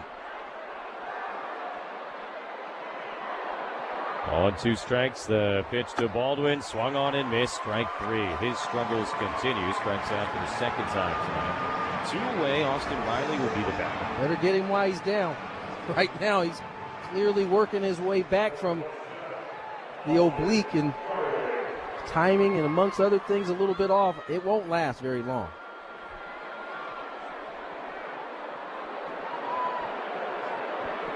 Six-5 Braves in the top of the 5th. Here's Riley, who has struck out both times. Swings to the first pitch, sends it in the air, high and deep to center field. Merrill is back and right in front of the wall. He's got room to reach up, make the catch, and end the inning. Braves, though, have gone back ahead. Mauricio Dubon with his 8th home run of the year, and midway at Petco Park. Braves 6, Padres 5. Merrill, Machado, Sheets coming up on the Padres Radio Network.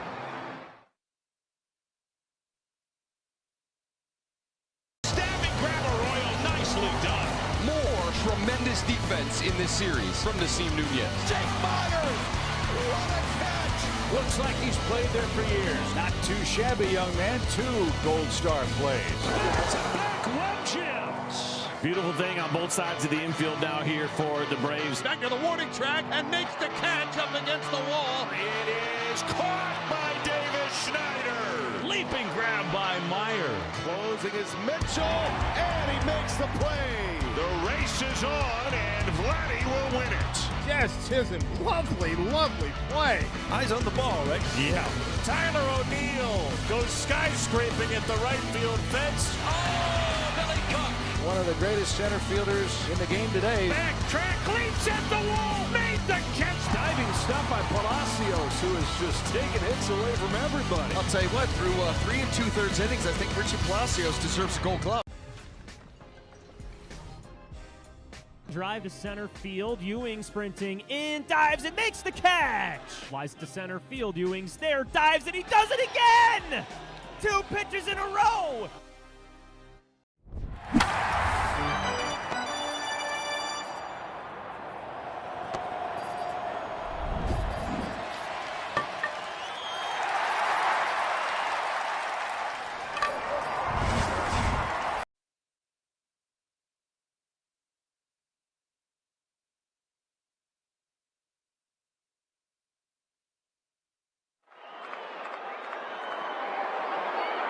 Bottom of the 5th inning, Padres down by 1. Jackson Merrill to lead off against J.R. Ritchie, who has settled in a little bit here. And he misses up and away, ball 1. Machado and Sheets to follow. We'll see if the Padre big bats can cause some trouble for the young right-hander. 1-0. And Jackson takes a change-up strike. Here comes the lumber, brought to you by Dixie Line Lumber and Home Centers. Fix it, build it, enjoy it. Merrill 0 for 2. He has struck out and popped out. Ball and a strike, the pitch. And another breaking pitch, this time the curveball that you can see just sort of threw off Jackson's timing a little bit. Takes it for a strike, 1-2. Ritchie had the 33-pitch second inning. The Padres got all 5 of their runs that inning, but since then, he's looked more like Merrill hits this one in the air, deep down the right field line. Yastrzemski at the wall, looks up. This one is off the top of the wall. Merrill speeding into second. The throw in the tag, not in time. A double for Jackson Merrill to begin the inning.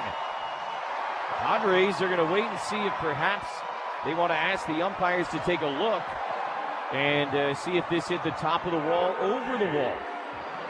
They can ask for a crew chief review. They will not. It's going to be a double for Jackson Merrill. They hit off the top of the wall. You can see it from here. Didn't get to the concrete in the back there. But Jackson, again, continuing to swing the bat well, picks up the double. Padres with a chance to get even. So as Ritchie was maybe settling in, Merrill rips one just underneath the top of the fence. And now Machado takes inside, ball 1. I just want to point this out because you and I have been on it for a little bit here. J.R. Ritchie came in using that curveball at 26%. Very rarely used it, 13% today. You know his 2 pitches most used today? Machado will check at a curveball, take a ball. Let me guess, fastball. Yes, sinker, 4-seamer. 33%, 25% on the year, 17 and 19% respectively. 1-1 to Machado. And Manny takes downstairs. 2 balls and a strike. Got a good look at that curve. Now the good thing is he's used the fastball more. The Padres have pounded the fastball more. And that's a good sign for this offense. Here's the 2-1. Manny reaches for it, bounces it up the third baseline, and foul. I mean, it's interesting, right? Because they're seeing more and more fastballs, which has kind of forced them to be ready for more and more fastballs. And now, what do you know? All of a sudden, they're hitting more and more fastballs. They're hitting better in general, seemingly since they started getting on the fastball a little bit more. Merrill at second, nobody out, down by 1. 2-2 is in on the hands, and a full count to Manny. 3 balls, 2 strikes. Now, whether that was forced due to the opposing pitchers that are continuing to pound the Padres with fastball, or they realize it on their own, it's a good development here for this offense. 3-2 to Machado. And now a wheel around by Richie as Merrill goes back to the bag at second, although neither middle infielder joined him at the base. 6-5 Braves. Tying run at second, and now Manny will use his timeout. Second game of this 3-game series this weekend. The Dodgers return to Petco Park for the final time this regular season. Get your seats for this NL West showdown at America's #1 ballpark. Head to Padres.com/tickets. 3-2 to Manny. Richie is ready. Now the payoff pitch. Manny swings, hits it in the air to shallow left center field. Harris coming in. He's there. And he'll make the catch for out number 1. Merrill back to second base. He got a little big on that curveball there. His inside corner ends up jamming himself. Harris able to come in, make the play. Only the first out here in the 5th.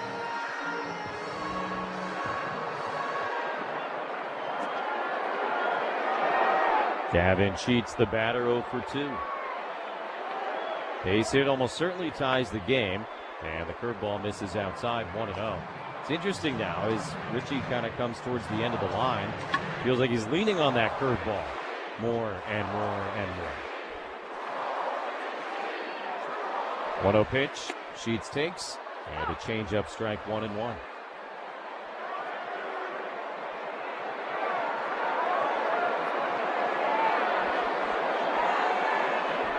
Merrill, big lead at second base. Dubon trying to keep him honest.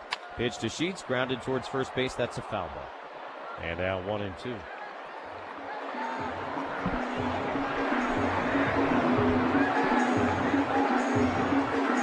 Richie coming up on 90 pitches now. Carlos Carrasco is warming in the Atlanta bullpen.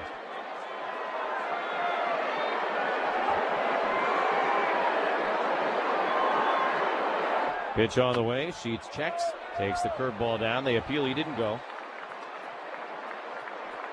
He has gone above 90 pitches twice here early on in his major league career. 93 back on May 4th. 97 in a game at the end of April. This will be 91. And a check over on Merrill at second base as Dubon came in for short. But Jackson back without a tag. These are seemingly half-hearted kind of back picks.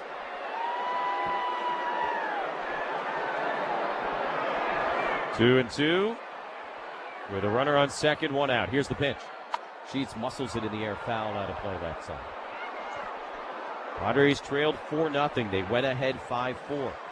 Braves tied it at 5 in the 4th, went ahead 6-5 in the top of this inning. The Padres have got a lead double from Jackson Merrill. Now with 1 away, 2-2 on Gavin Sheets. Here's the pitch. And Richie gets him to swing and miss. Strike 3. Good curveball that time. 6th strikeout of the night.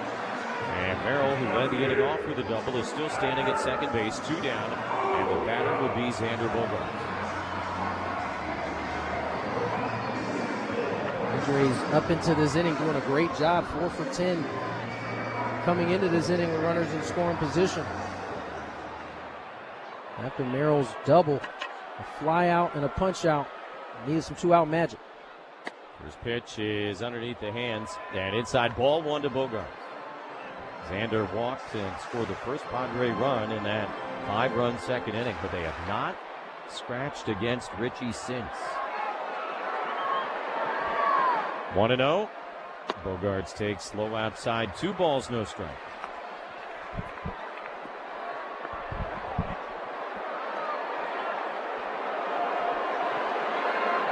Tying run at second base with 2 away in the bottom of the 5th. Now the 2-0 pitch. And Bogaerts looks at a fastball strike. Bottom of the zone, outside third, and it goes to 2-1.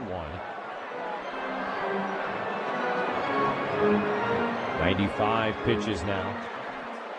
2 shy, the most he's ever thrown in a big league game. Here's the pitch. Bogaerts takes inside. 3-1. from J.R. Ritchie. Carlos Carrasco didn't loosen the Braves bullpen.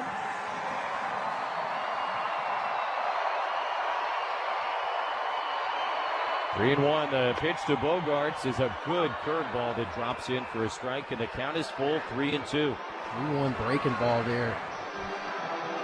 Fool Xander and moves the count to 3-2. Feels like every other pitch he has thrown this inning has been a curveball. He's leaned on it a little bit heavier after not really using it as often. He's gone back to his money. It's given him some success here. 3-2 to Bogarts. Merrill at second, 2 outs. Here's the pitch. Xander swings and misses, strike 3. It was a curveball, and Ritchie gets out of it with back-to-back Ks. Lead double by Merrill, but he is left. And after 5, it is now Atlanta 6 and the Padres 5. And the Padres. Oppo Taco. I'm going to guess it's an opposite field, upper deck, maybe something like a... Yeah, home run to the opposite field. Yeah. You got it. This is a good one, a hack. I don't know. I mean, is it the same as like the layman's term hack, like a bad chef? You've guessed correctly. Okay. Someone's a hack, someone that's just nailing it in. Yeah. They're not putting their heart into it. Jordan Lawler leads off the bottom of the third. Reynaldo Lopez, first pitch swung on. That is hit high and deep to left field. It took a long time, but there's the first major league home run for Jordan Lawler. 424 feet off the bat of Lawler. And no doubter for him, a kid who was, 6th overall pick a few years ago. They had to find kind of a spot for him. He was a shortstop. They put him in the outfield, and nobody giving him any love after his first big league home run. Congratulations, Jordan Lawler. That's number 1.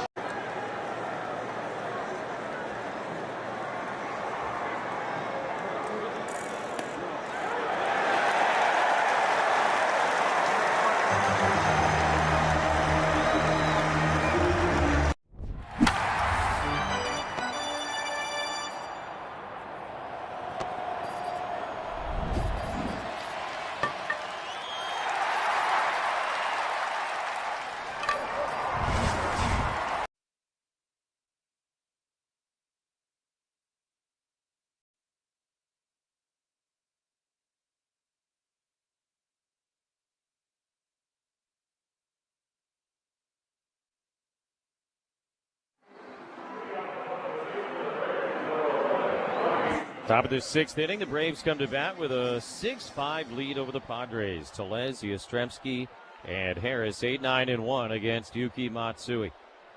Padres had a great shot to tie it last inning, could not convert. And a first pitch fastball is down the middle, called strike to Tellez, 0-1. Jackson Merrill led off the 5th against J.R. Ritchie with a double. But Machado flew out, and then Ritchie struck out both Sheets and Bogarts to end the inning. Is the 0-1. Tellez lifts up the hands, takes a slider strike right on the inside corner, and he's ahead now, 0-2.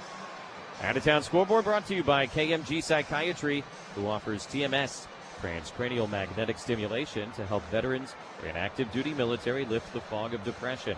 Honor service recovery. Visit KMGpsychiatry.com today.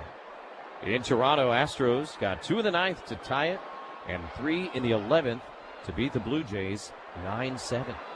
0-2, Tellez takes a slider in the dirt. 1 ball, 2 strikes. Meanwhile, absolute craziness at Nationals Park. Phillies were down 8-6 with 2 outs and nobody on in the 9th inning.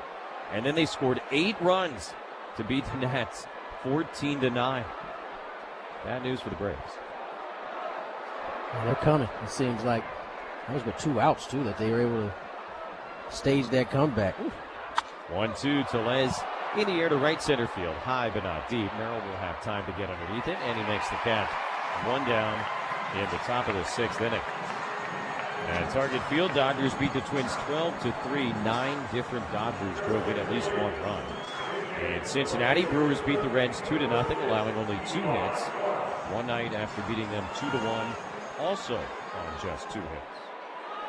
Brewers can pitch a little. Here is Yastrzemski, 0 for 2, the pair striker. 1 out, nobody on. Matsui will deliver, And this is way high, ball one. At Citi Field, Pete Crow Armstrong hit his 10th home run of the month. Cubs beat the Mets 9-6. Padres, of course, will head to Wrigley Monday, Tuesday, Wednesday next week. Here's the 1-0, and it is up and away. This is actually not Yastrzemski, is it? It's Eli White, a pinch hitter. Right-handed batter. That would be the first hint. I didn't pick up on it either.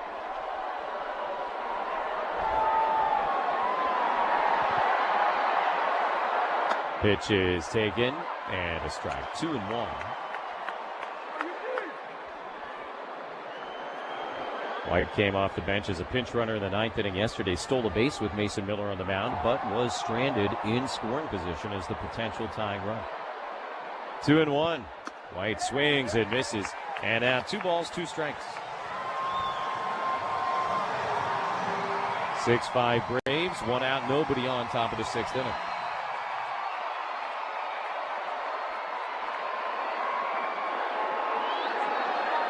Yuki is ready. Now the 2-2.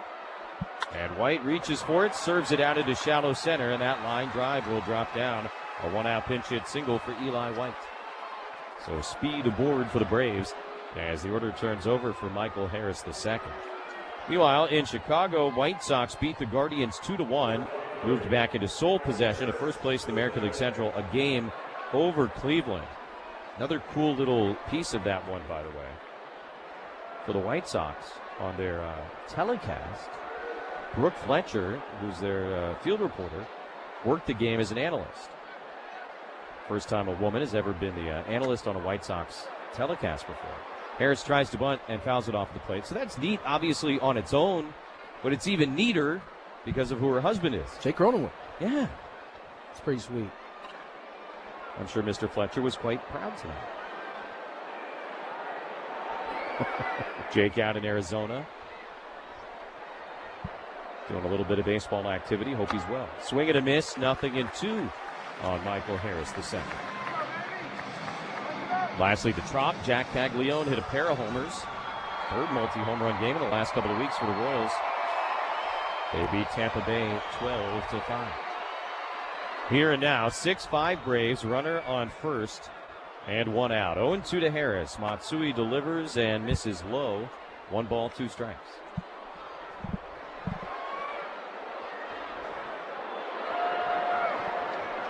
Yuki closing in on 30 pitches here. Nobody throwing in the Padre bullpen. Done a great job in long relief. A large handful of times this season. 1-2. Harris breaks his bat, lines it just over Sheets and down the right field line. Fernando over to get it in foul territory. Fires into second base. But with great wheels, Harris is there ahead of the tag from Bogaerts. White around to third base. And back-to-back hits here with 1 out in the 6th inning have given the Braves a second and third situation with the heart of their order coming up. It's a slider. It's in off the plate, but it's elevated. And even though it gets in on the hands of Harris, still able to work this ball on the line just over the outstretched glove of Sheets. And second and third situation now for Ozzie Albies. Ruben Niembla is going to go out and chat. So a lot of the 2 pitching coaches back in that second inning, but not really since. Nobody actively throwing in the Padre bullpen, although David Morgan has just taken his hoodie off and is probably going to start loosening up any moment now. Braves ahead by 1. Albies had the game-tying RBI double his last time up. Also drew a walk in the second inning that ended Griffin Canning's night. Wandy Peralta was the opener. Had a 1-2-3 first inning, and you thought, great, it worked again. Well, it did from that perspective, but Canning, hoping to work bulk innings here tonight, came on in the second, only got 2 outs. He threw 40 pitches. He was charged with 4 runs on 4 hits. Walked a batter, hit a batter, and could not complete a full inning. We have seen, I believe, an intentional walk of Albies to load the bases and go lefty-lefty against Matt Olson.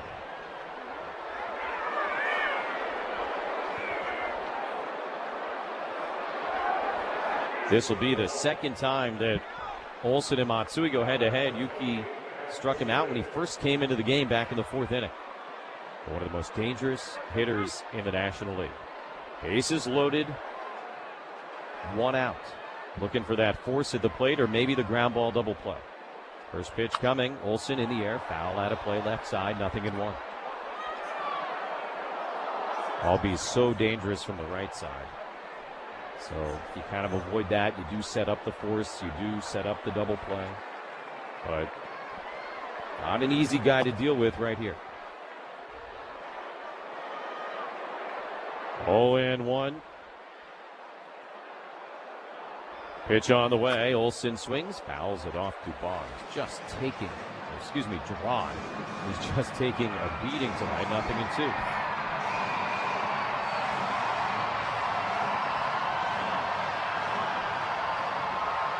I still try to figure out why anybody would want to be at that position. I mean, that one, it hit him on the catcher's mask, sort of like right above the forehead. Yeah, square, right in the middle of his forehead. 0-2 now on Olsen. Runners lead at all 3 stations. Matsui with the long pause. Now the 0-2 pitch. Olsen swings, sends it in the air, foul. Off the left field line into the seats. Who's on deck for the Padres in the 6th is brought to you by TimberTech Decking and Railing. Everything wood should be. Visit TimberTech.com for the Pods. It'll be Wagner, Duran, Song in the bottom half of this inning. Braves have a 6-5 lead. They've also got the bases loaded, 1 out for Matt Olson.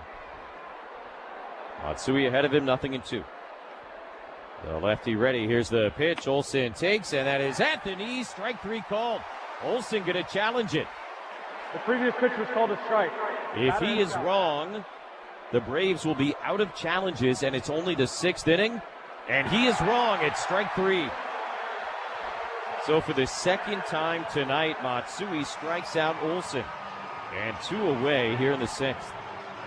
Good pitch, bottom of the zone. I don't think Olsen was looking heater there, and he goes down looking.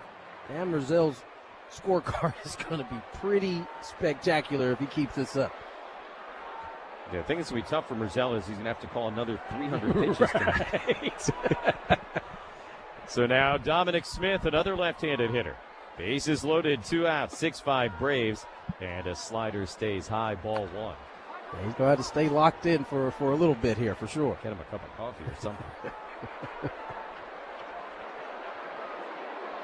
There have been a lot of pitches to call in this game, and as you said, he's been spectacular. We're only about halfway home. 1-0. Swung on, popped up, right side of the infield. Sheets charging in from first, and it'll be caught by Duran going up the first base line. He snow-coned it.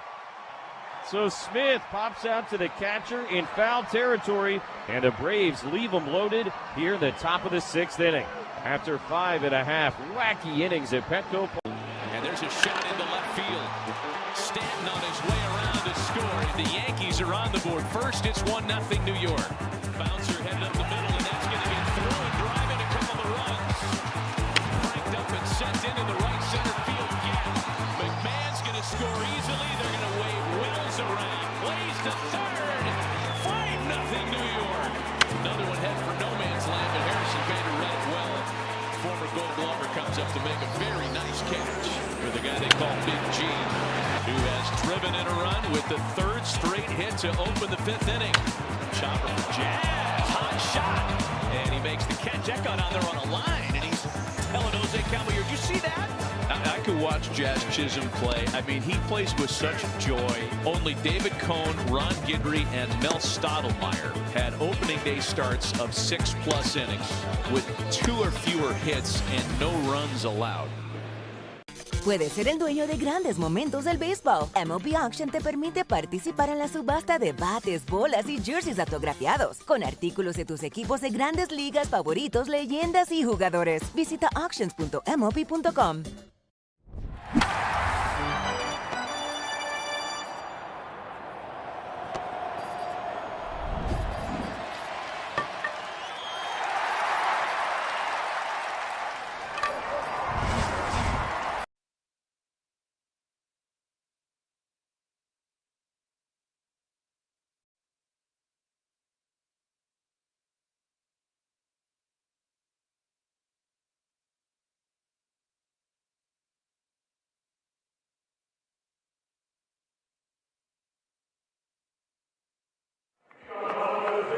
Bottom of the 6 is brought to you by Eco Water SoCal. Not everything in life should be hard, especially your water. Keeping it soft since 1925. Visit EcoWaterSoCal.com or call 760-350-3338. Bottom of the 6th inning and a new pitcher on the mound for Atlanta. Not a new pitcher at all. The 39-year-old Carlos Carrasco. 6'5" Bravos. Will Wagner will lead it off. Left-hand hitter takes a little low. Ball 1. Carrasco relieves J.R. Ritchie, who's not 39 years old. Ritchie went 5, allowed 5 runs, 4 of which were earned on 5 hits. Walked 4, struck out 7, threw a career-high 98 pitches. 1-0, fastball down the middle, and a called strike 1-1 from the ageless Cookie Carrasco. Bunch of defensive changes for the Braves also. Eli White, who hit for Yastrzemski, stays in to play right field. Here's the pitch. Wagner fouls it into the netting behind home plate, 1-2. Dominic Smith's night is also done. Dubon, who had been playing shortstop, moves out into left field where Smith was. And Jorge Mateo will take over at shortstop. So Mateo is now their cleanup hitter. That's where Smith was batting. 1-2 to Wagner, who walked and scored his first time. Takes a changeup low and outside, 2-2. So it's Carrasco here with Wagner, Duran, and Song Dua. Pitching change brought to you by Valvoline Instant Oil Change. Your 15-minute drive-through oil change. 2-2, Wagner fouls it in the air out of play left side. We went over the Rowdy Tellez nickname earlier and how it predated his actual birth. Carlos Carrasco's nickname, Cookie, is a far more traditional baseball nickname in terms of how it was given to him. And I think everybody in the sport calls him Cookie. 2-2, Wagner hits it foul into the net behind home plate. Goes back to 2011. He's in the clubhouse, I don't know if it's spring training or the regular season in Cleveland. And you remember the pitcher Chris Perez? And Chris Perez saw Carlos Carrasco eating cookies in the clubhouse. Pointed at him. Wagner fouls it off his foot. Cookie. Called him Cookie.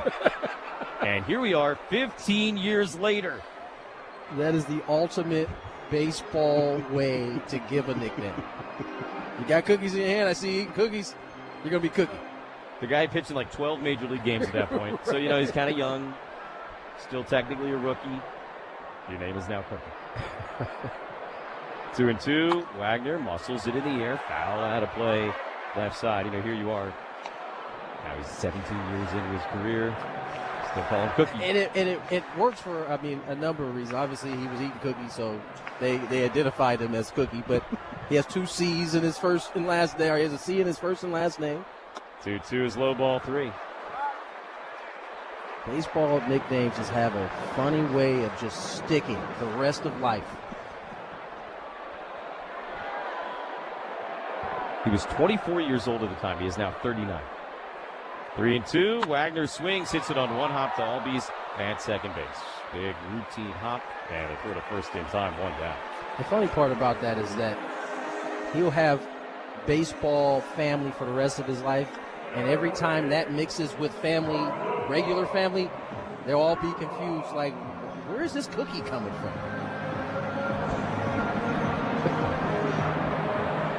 And even when he explains it, they'll be lost.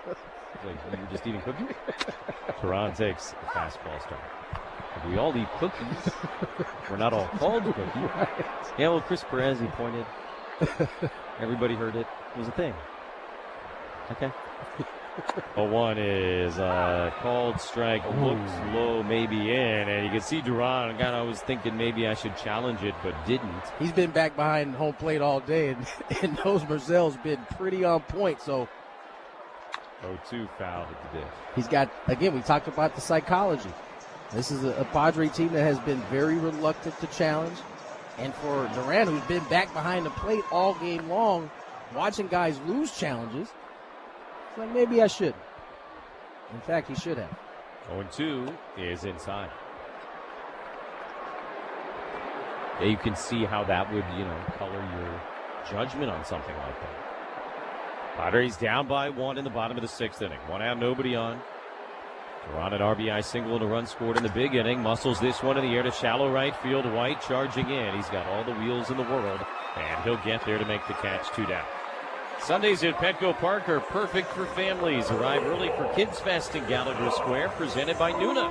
Featuring inflatables, face painters, and more. On On select Sundays, the fun continues after the game with Kids Run the Bases, presented by Chick-fil-A. Join the festivities at padres.com/kidsfest. Left-hand hitting Sung Moon Song now. Out of the 9-hole, will swing at the first pitch. He pops it up. Foul ground first base. Olsen there, right in front of the coach's box. He makes the catch. And old Cookie Carrasco has a 1-2-3. Bottom of the 6th inning. Head to the 7th at Petco Park. Braves 6, Padres 5.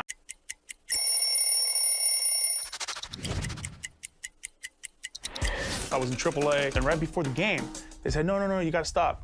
You need to hurry up and go to Cincinnati. You're about to go play a game there. You got 45 minutes till the game starts. So I get in my car and I start driving, and all I keep thinking about is, which jersey are they wearing that night? So when I get to the locker room, I see my jersey hung up, and love the white jerseys, just the stitching on it, the old school feel to it.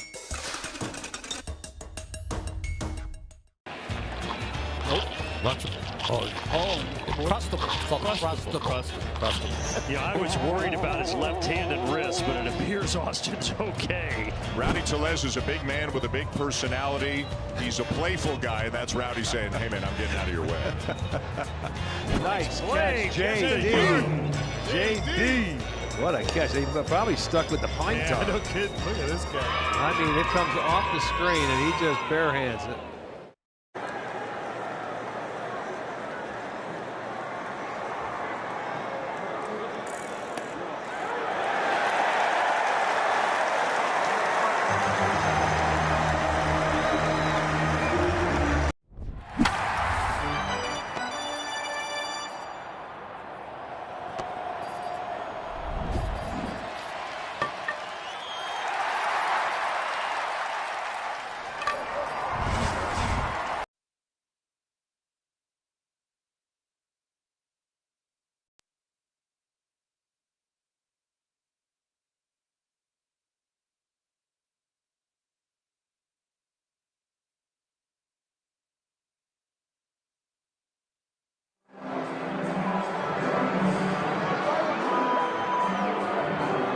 Top of the 7th inning, Braves coming up. They've got a 6-5 lead, and David Morgan on to throw for the Pods. Already a 5th different pitcher used tonight. Peralta, the opener, then Canning was supposed to be the bulk guy. Didn't get out of the inning. 2/3 of an inning for Griffin Canning. Hart, Matsui, and now the hard-throwing righty Morgan. First pitch to Dubon, and a fastball strike, 97-0-1.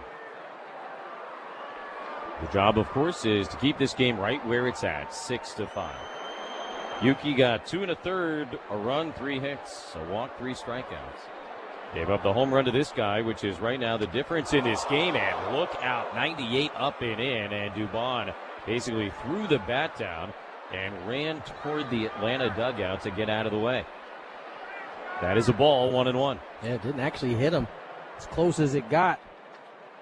He was able to get out the way. Count will be 1-1. Pitching change brought to you by Miramar Kitchen and Bath. Thinking about updating your kitchen or bath? Trust San Diego's kitchen and bath remodeling experts for 35 years. Visit MiramarKitchenandBath.com to schedule your free consultation today. So yeah, Dubon's home run in the 5th against Matsui. The difference in this game broke a 5-5 tie. Here's the 1-1. And Dubon swings, hits it off the end of the bat in the air to left center field. Samad Taylor coming straight in, and on the move, he'll get there to reach out and make the catch. 1 away. Top of the 7th is brought to you by Kaiser Permanente, a better idea for healthcare. Now the left-hand hitting Drake Baldwin. Another great crowd here tonight, 41,379. Second straight sellout to open up this homestand. Padre fans have now sold out 31 of the 40 home games we have played. Baldwin will swing and miss at a first pitch slider, strike 1. A lot of off speed we've seen for Baldwin. 2 Baldwin in the first 2 games of this series.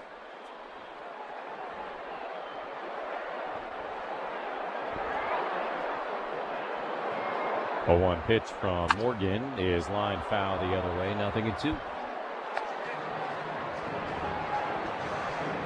In the bottom of the inning, it'll be the top of the order for the Pods. Tatis, Taylor, and Merrill. David Morgan trying to keep this a one-run deficit. 0-2 the pitch. Baldwin takes in the dirt. That was the curveball from Morgan.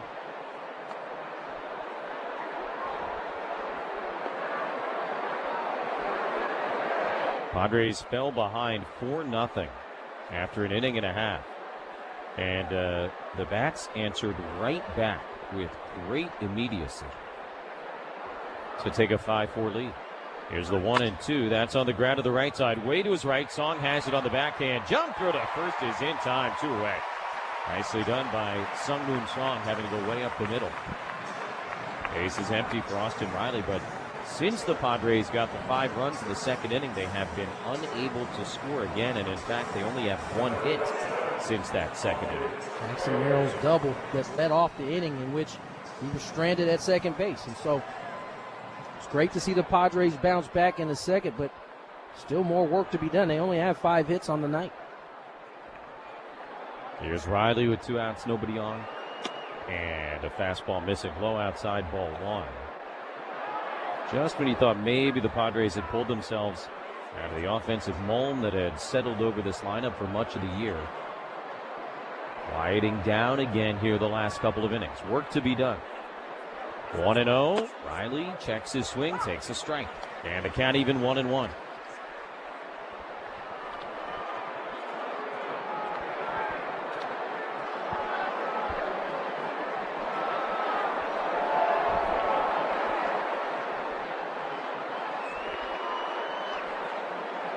Pitch on the way, and that's in the dirt. So the slider from Morgan misses, and the count now 2 balls and a strike. Braves 6 runs, 9 hits, and an error. Padres 5 runs, 5 hits, no errors. And again, 9 of the 11 runs in this game came in the second inning. Here's the 2-1. Riley swings and misses, and a sinker that nearly hit him in the thigh. 2-2 from David Morgan.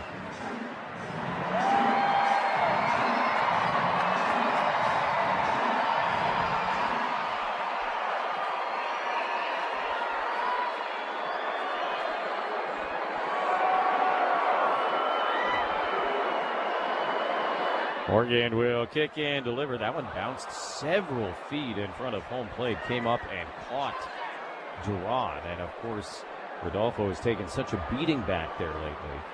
This one kind of seems unfair. Morgan slipped on the delivery. It bounced like 5 feet in front of the plate and ends up catching Duran just square in the chest. Guy can't catch a break. 3-2 on Riley, who's 0 for 3 on the night. Couple of strikeouts, also flew to deep center. Morgan ready, the payoff pitch. Riley takes, low, ball 4. 2-out walk here in the top of the 7th inning. And now the old Padre killer Rowdy Tellez coming up before he bats. Let's pause 10 seconds for station identification on the Padres radio network.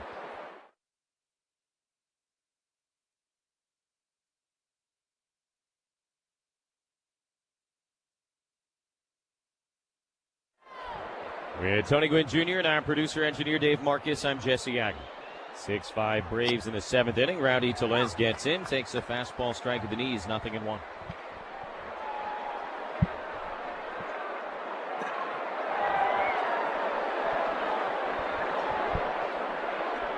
Braves have Riley at first, 2 down. A 1 pitch. Tellez hits it on a line out to left field. Taylor charging straight in. On the move, he slides forward and makes the catch to end the inning. No runs, no hits, and Riley left on base. Time to stretch at Petco Park. Still 6-5 Braves. Top of the order coming up on the Padres radio network.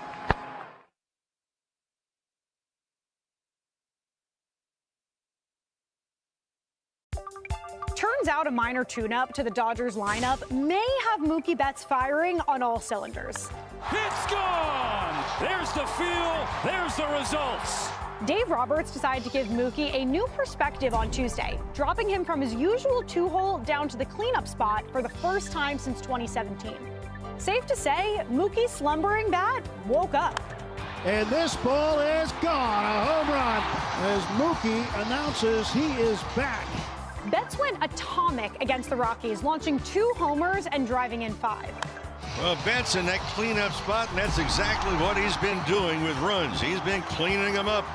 And hey, shout out Andy Pages. He shifted up into the 2 spot, racked up 4 hits, and extended his MLB leading RBI total. The Dodgers have been winning and are on top in the NL West, but getting Mookie Betts back to his old self makes their chances at a three-peat look a whole lot better. Puedes ser el dueño de grandes momentos del béisbol. MLB Auction te permite participar en la subasta de bates, bolas y jerseys autografiados, con artículos de tus equipos de grandes ligas favoritos, leyendas y jugadores. Visita auctions.mlb.com.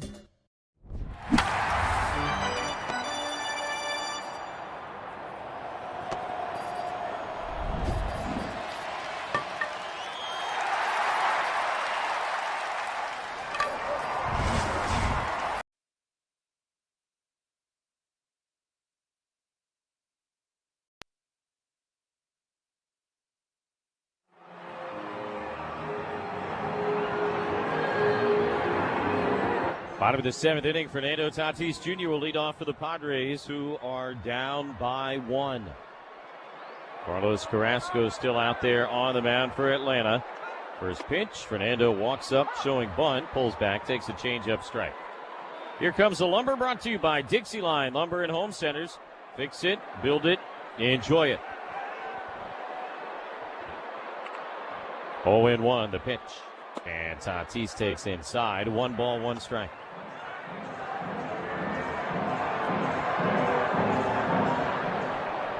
Fernando, an RBI double and a run scored in the 5-run second inning. But since then, very quiet for the Padre offense. Swinging a miss at a changeup, 1-2. Had the double from Merrill the inning before that. They had the walk, stolen base by Sung, and then never got the opportunity to drive him in as he made the base running blunder trying to get the third. 1-2. Fernando checks and takes another changeup low. 2 balls, 2 strikes. But here in the 7th, top of the lineup, good opportunity for this Padre ball club. See if they can scratch a couple. Here's the 2-2. Fernando checks, takes low, and a full count. 3 balls, 2 strikes.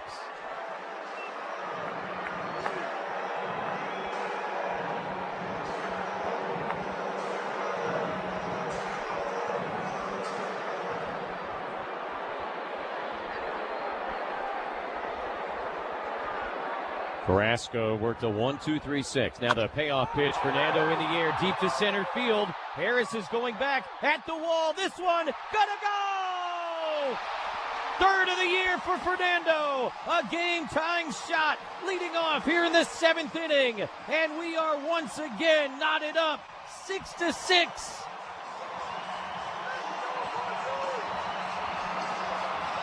The swing has gotten better and better and better.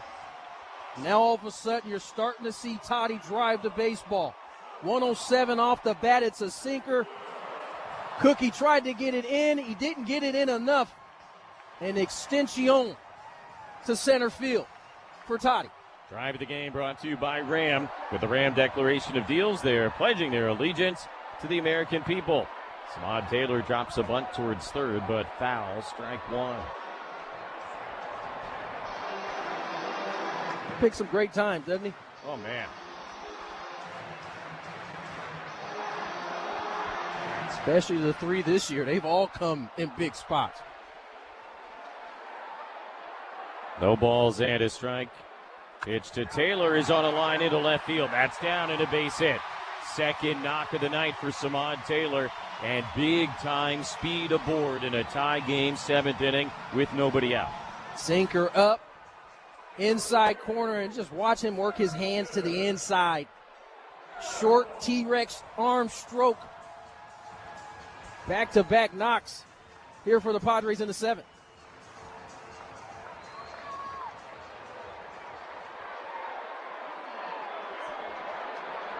Jackson Merrill now with Taylor leading at first base. Not running. First pitch. And the changeup missing low and outside. Ball 1. Taylor has already stolen 1 bag tonight. That was back in the 1st inning. Song stole a bag in the 4th inning. And Carrasco, you know, loves to throw changeups. 1-0 to Merrill. Taylor not running. Jackson swings and tips it into Baldwin's mitt. 1 ball, 1 strike.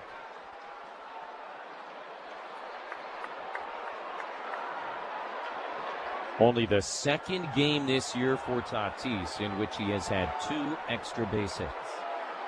Throw over, Taylor back just ahead of the tag by Olsen. Fernando, the RBI double in the second, and now the home run here in the 7th.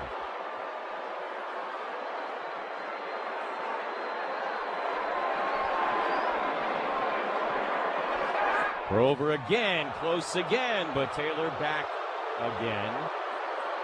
And now both disengagements have been used. I love what Samaj's doing. He's getting off the bag immediately after the pickoff.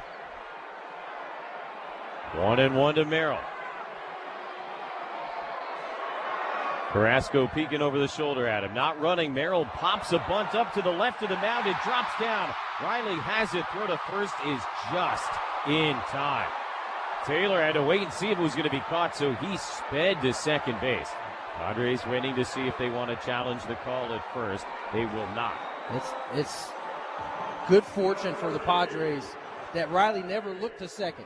Because as you said, this ball's in the air. Samaj just stayed there. He couldn't go anywhere. And so they had a chance, a good chance at second base. But instead, Riley takes the sure out at first. Padres put the go-ahead run on second. Olsen just barely able to keep his toe on the bag. Nice to have Riley made the throw there. Nice to have a long first baseman, because that throw certainly was well off the line. He had to use all of that long frame to stay on the bag. So the go-ahead run in scoring position now, 1 out. Tie game, 7th inning. Manny Machado the batter. Padres 4 for 12 with RISP tonight. Big off play at second. Taylor gets back ahead of the throw to Albies. That one nearly got away. Rippinger, second base umpire, had to kind of shoulder out the way, make sure that ball didn't hit him.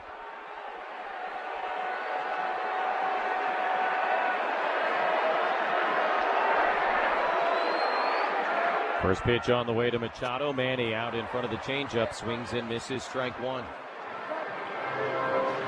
Adrian Morejon is warming in the Padre bullpen. Manny in his career against Carrasco, 4 out of 12. All 4 hits have been singles. 0-1 the pitch. Machado takes down and in, 1-1. How about Carrasco relieving Richie? When Carrasco made his major league debut, J.R. Richie was 6 years old. Manny lines this one into center. Harris coming in, dives forward and makes a great catch, too. We're looking at 2 of the best defensive center fielders in the league. This time is Michael Harris, the second, making a play. Bullet off the bat of Manny, sinking liner. Has to leave his feet to make the diving catch. Takes a knock away from Manny.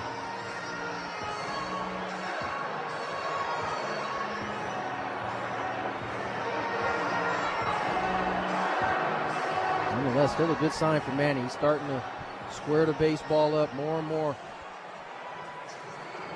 Lefty Dylan Lee was warming. Walt Weiss's going to come out and make a pitching change. So with Sheets due up, they will call on Lee.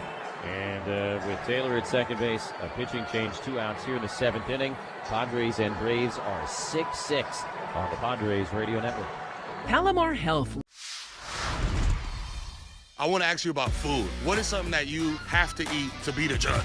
Oh, Aaron Judge! Send him to Monument Park now! We got some good chefs in New York. They've been cooking up some nice chopped cheeses, and that kind of, it gets you, I don't know if I should tell the kids that they should be eating chopped cheese before a game. Before the game, probably steak. That's usually what I go to. I like a steak, no vegetables. No vegetables? No vegetables. Is it straight protein? Yeah. Te encantan los jugadores. Te encanta el juego. ¡Y se fue! Ahora Ahora puedes ser el dueño de grandes momentos del béisbol. MLB Auction te permite participar en la subasta de bates, bolas, jerseys autografiados y más, con artículos de tus equipos de grandes ligas favoritos, leyendas y jugadores agregados toda la temporada. Cada artículo es autenticado por MLB para asegurar que lo que llega directamente a tu hogar es original. ¿Quieres una parte del juego? Visita auctions.mlb.com.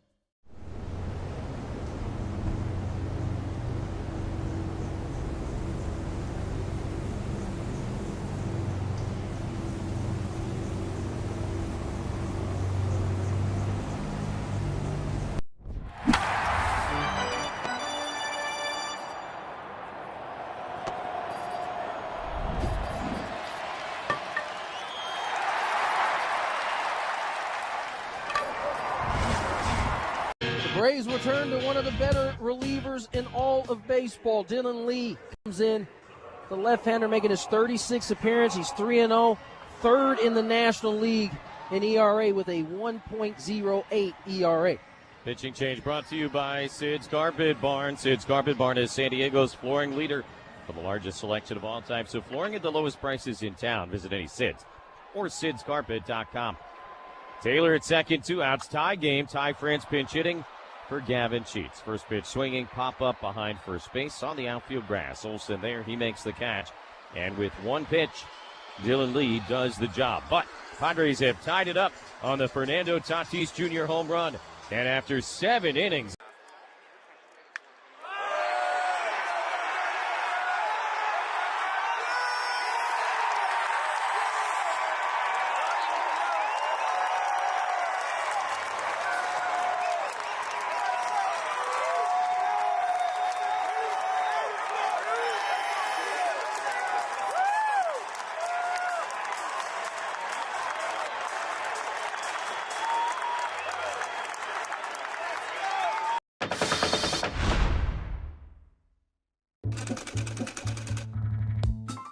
the newfangled idea of the time was night games, and teams thought that the shiny material of satin would reflect the stadium lights better. But satin comes with all kinds of issues. Despite all its drawbacks, this shiny material really does create a show-stopping jersey. Puedes ser el dueño de grandes momentos del béisbol. MLB Auction te permite participar en la subasta de bates, bolas y jerseys autografiados, con artículos de tus equipos de grandes ligas favoritos, leyendas y jugadores. Visita auctions.mlb.com.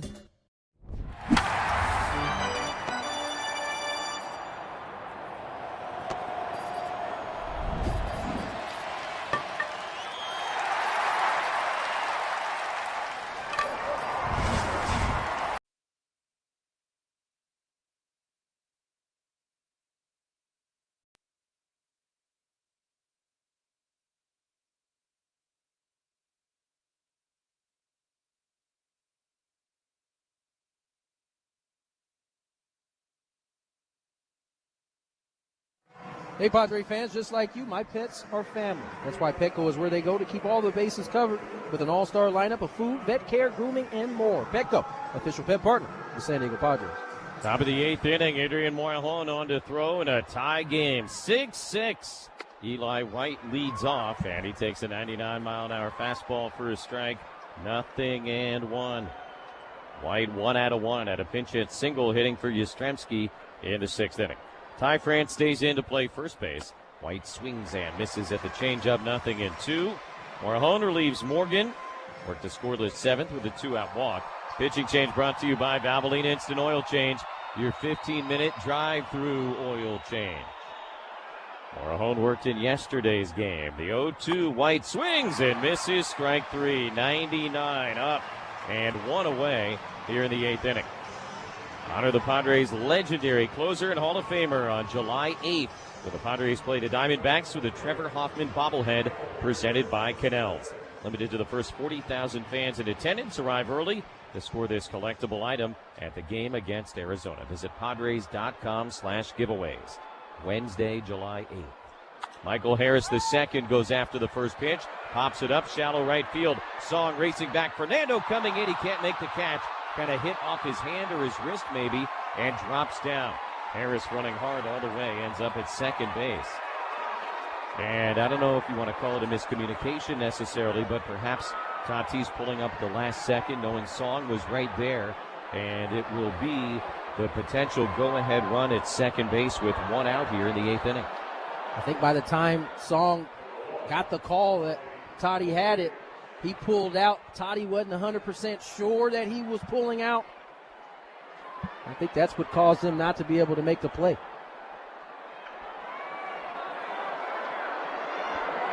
Now Albies batting right-handed against Morejon, and he will take a fastball, called a ball, but it was a strike. They're going to challenge that. One of those reach-across ones that's tough on the umpire, but pretty clearly looked like a strike. So challenged by Duran, and indeed it is a strike. So from 1-0 to 0-1, they're calling it an error on Fernando, by the way. It's fair. Yeah, I think so. Nothing in one on Albies. Morejon deals, and that misses down. 1 ball, 1 strike. Ideally, you would like to have the infielder peel out, but I think just based on what we saw, he didn't hear Toddy until they were pretty much side by side. At that point, he just trying to get out the way. 1-1 to Albies. Harris at second, 1 out, tie game, 8th inning. And a ground ball slowly up the middle, right over the mound, collected by Song. Well, the first is in time. So 2 away. Harris advances to third. The batter will be Matt Olson. Time for our next game preview, but a reminder, the party starts before the game on the Coaster Train. Join the winning team. Buy your Coaster Train tickets to Padre games and score big at GoNCTD.com/Padres. A little bit earlier tomorrow night at 5:40, J.P. Sears will make his season debut against former Padre Martin Perez. Harris at third, 2 outs. Matt Olson, the batter. He takes a changeup inside, ball 1. Just one more thing on that play between Toddy and Song. Typically, an infielder is instructed to go hard until he's called off, which is why Sung was in there so long. 1-0 pitch. Olson steps back, takes a slider strike. Olson grounded out against Morejon in the 8th inning last night. 0 for 3 against him in his career. Trying to work around the error here with 2 outs and nobody on in a 6-6 game. The 1-1 pitch. Olson swings, pops it up. Foul ground third base. Machado there and right in front of the coach's box. He will make the catch and end the inning. So no harm, no foul on the error in right field. Head to the bottom of the 8th, tied at 6 on the Padres Radio Network. Let's open this up. Take a look at what we find. Looks like we've got Lauren Shahadi. Animation is great. We got Robert Flores, one of the stars of MLB Central with Lauren Shahadi. Then we got Mark DeRosa. Look at that. He looks like Superman, does he not? Right? He was when he was with the Cubs. Harold Reynolds looking ripped in a tracksuit in Studio 42. There I am. The hair's on point. I know this guy. Look at that jawline.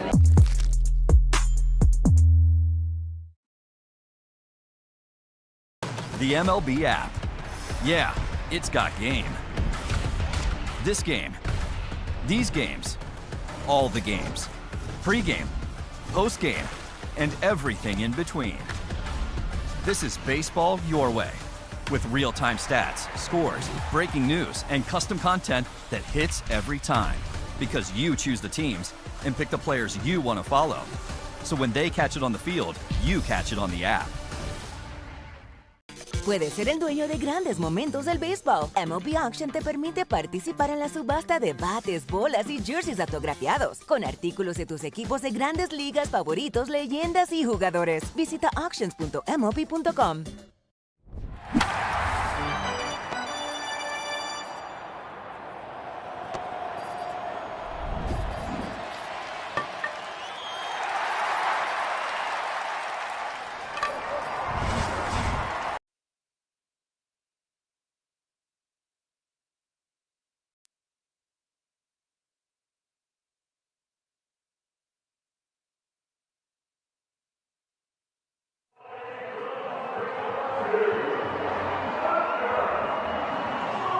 Six game, bottom of the 8th inning. A wild night at Petco Park between the Padres and the Atlanta Braves.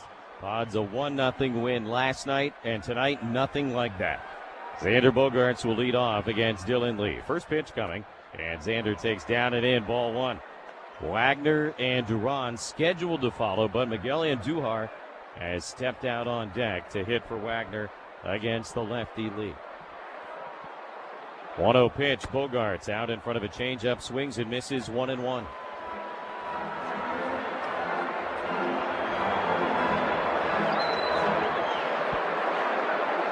Lee has been absolutely brilliant this year. The 1-1 is swung on and missed, strike two.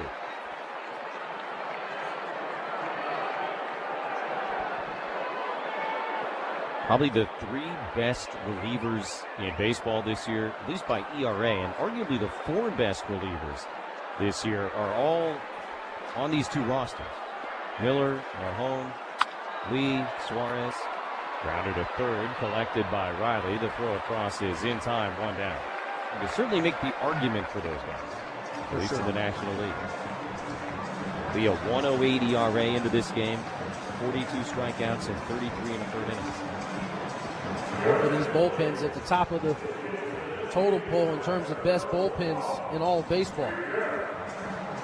So not a crazy surprise that they got some of the top ERA guys in the league on their rosters. There you go. Here's Andujar pinch hitting, and he takes a slider for strike one. Miguel struck out as a pinch hitter in the 8th inning yesterday. 6-6 game in the bottom of the 8th inning. Pitch from Lee is fouled back, 0-2.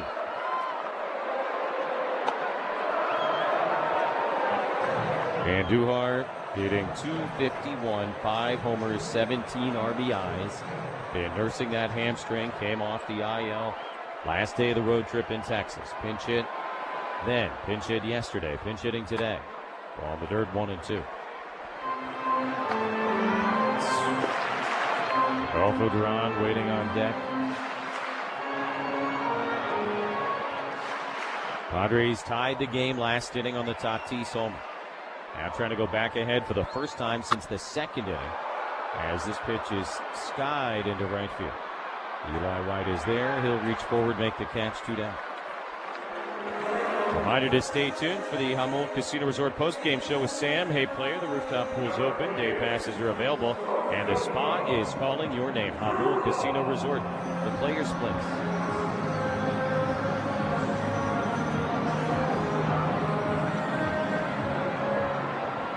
Padres went ahead 5-4 in the bottom of the 2nd inning. Braves tied it in the 4th. And it's been crazy, really, since the get-go. First pitch to Duran, slider, check swing, appeal, but he went. 0-1. 2 outs, nobody on, bottom of the 8th inning. 0-1 from Lee. Duran swings and misses at another slider, strike 2.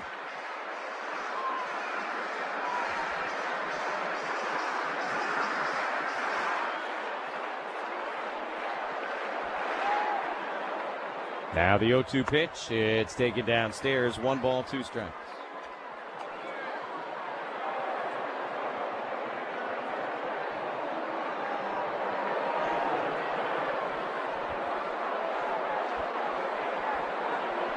Bases are empty, 2 outs in the bottom of the 8th. The 1-2 pitch is the changeup taken low, 2 balls and 2 strikes to Rodolfo Duran. Knocked in the first Padre run in that 5-run 2nd inning. He would score the 3rd Padre run in the 5-run 2nd inning. 2-2. The pitch from Lee. Duran, kind of a half-swing bouncer up the first baseline, but foul. Count remains 2 balls, 2 strikes. Spoiled a good slider. Do it again.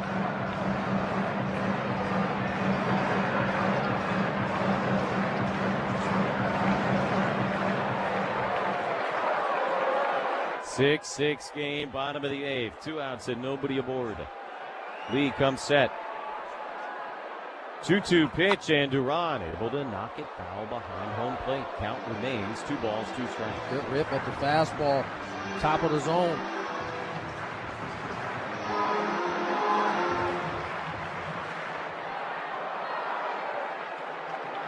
Duran making him work. Here's pitch 7, and he takes the changeup, low ball 3.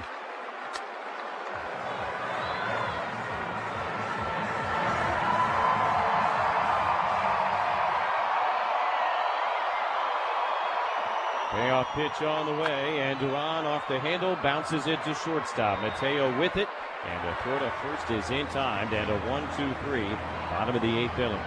Dylan Lee has retired all 4 guys that he has faced, and he...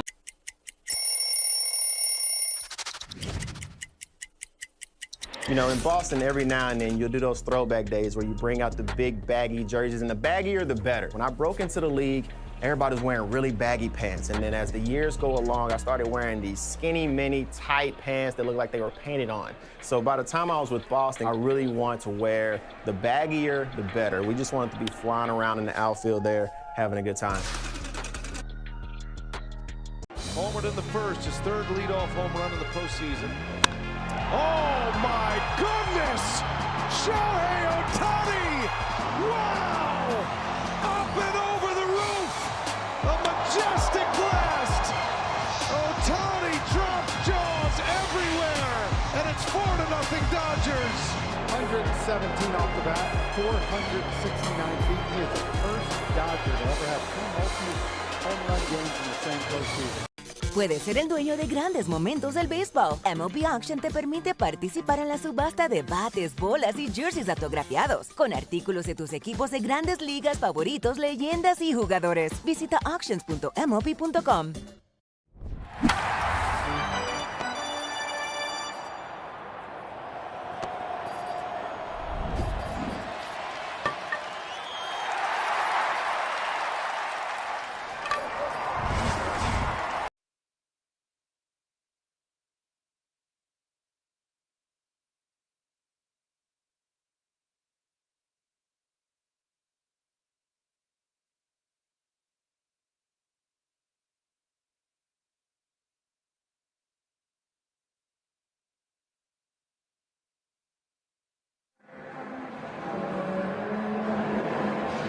Top of the 9th inning, Mason Miller on in a tie game. 6-6 against the Braves.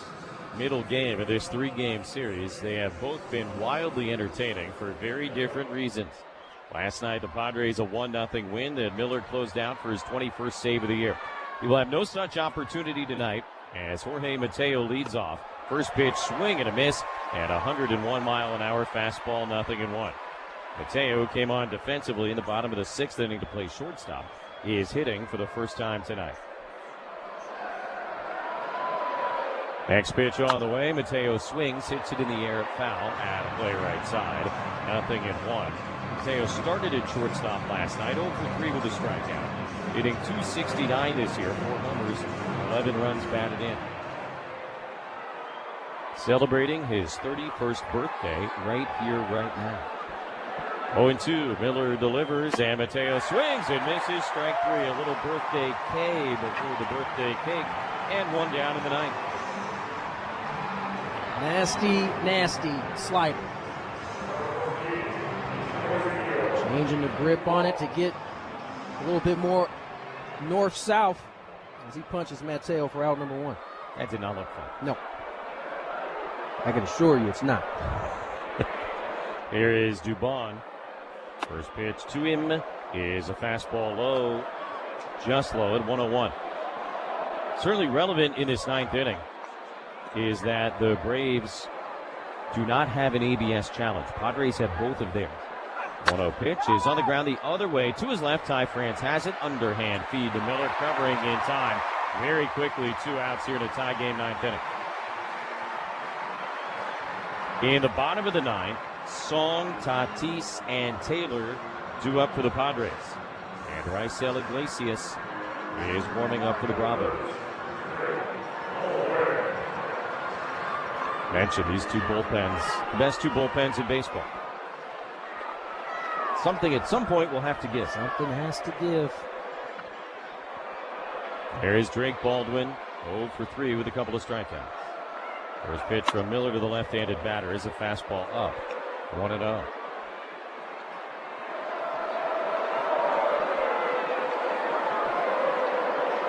Baldwin in this series 0 for 7 with 6 strikeouts. 1-0 pitch, high and outside. 2 balls, no strikes. 6-6 with 2 outs and nobody on in the 9th inning. Fernando Tatis Jr.'s 7th inning home run tied this game up. Here's the 2-0. Slider for a strike.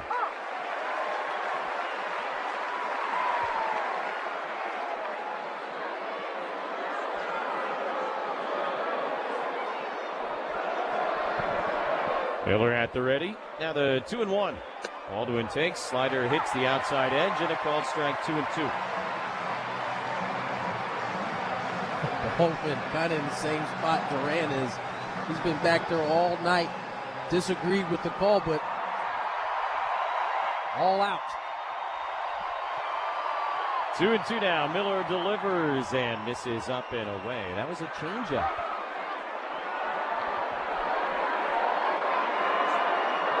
Every now and again, Mason Miller will kind of play around with that pitch. So 3-2 on Baldwin. Miller kicks and delivers, and a swing and a miss, strike 3. As filthy a slider as you will ever see, and a 1-2-3, 2 strikeout 9th inning for Mason Miller. Padres coming up in a 6-6 game. Song, Tatis, and Taylor on the Padres Radio Network. The people are welcoming, they're loving, they're caring. So if you're looking for a familial feel, definitely Asheville. It's Asheville. That's all you got to say. Yeah. They're excited to be back and back on their feet, so it's been awesome to see the rebuild. Winning or losing, like everybody's there having a good time rooting us on, so I've always enjoyed that the whole year. You play here at the tourist park and you feel like you're back in the old days playing real baseball. Nestled right into the mountains there. That's right on a cliff.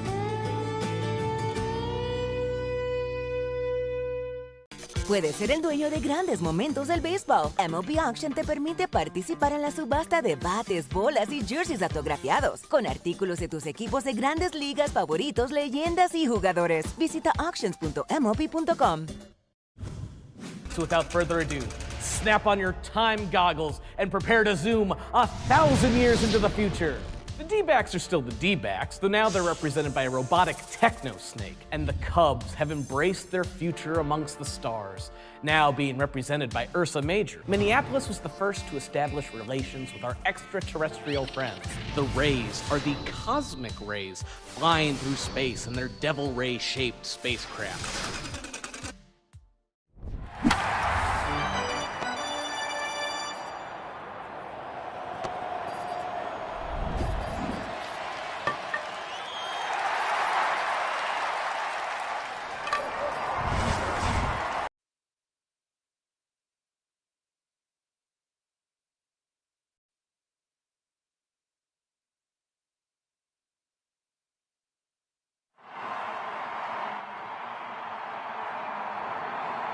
Bottom of the 9th inning, Padres coming up in a tie game against the Atlanta closer Raisel Iglesias. He is having a major resurgence here in 2026.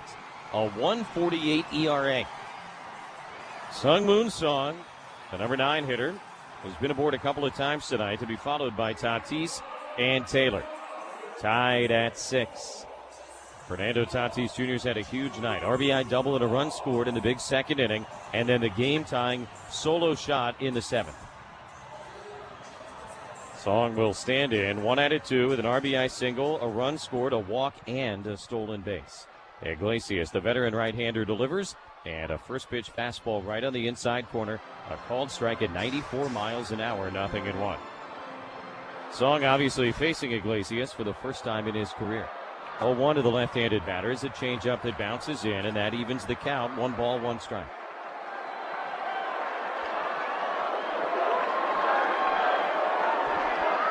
Iglesias ready, he'll turn and deal, and the 1-1 to Song is knocked foul off the end of the bat right behind home plate. 1-2. Iglesias now 36 years old. Made his major league debut 11 years ago with Cincinnati. A ball and 2 strikes. The pitch on the way. Song takes up and away. 2 balls and 2 strikes to the Padres second baseman.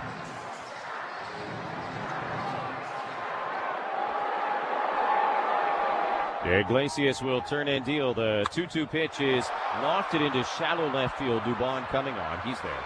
And he makes the catch, one away. So here is Fernando.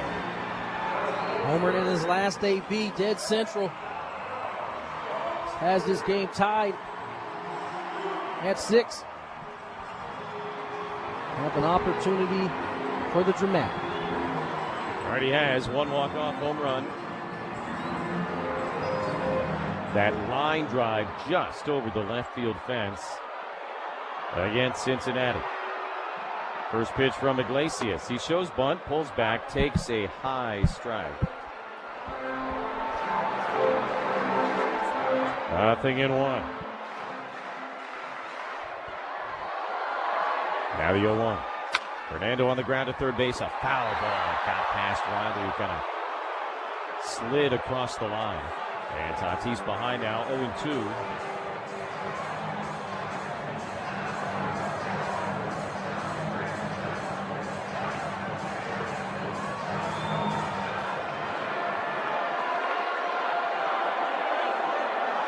Iglesias ready. Fernando takes down and away. 1 ball, 2 strikes.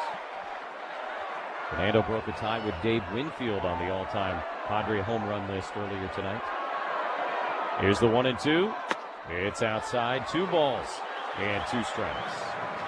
And Machado, the Padre home run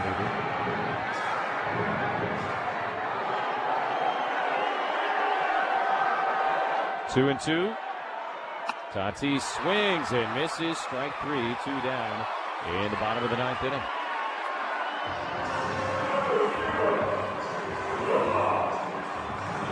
Fastball, top of the zone, outside corner. This Tatis swinging.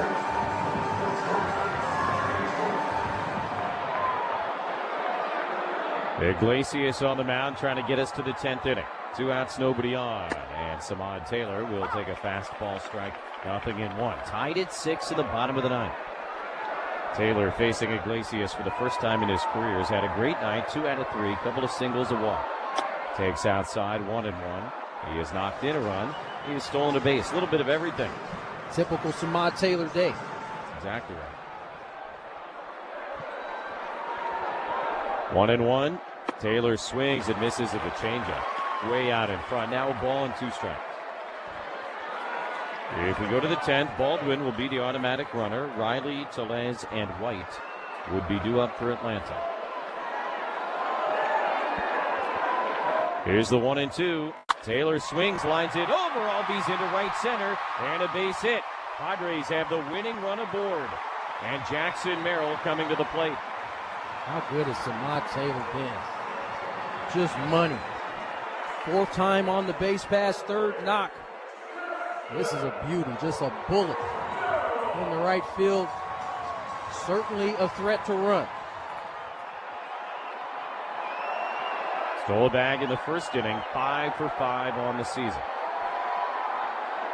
Not running. First pitch, and Merrill takes outside, ball 1.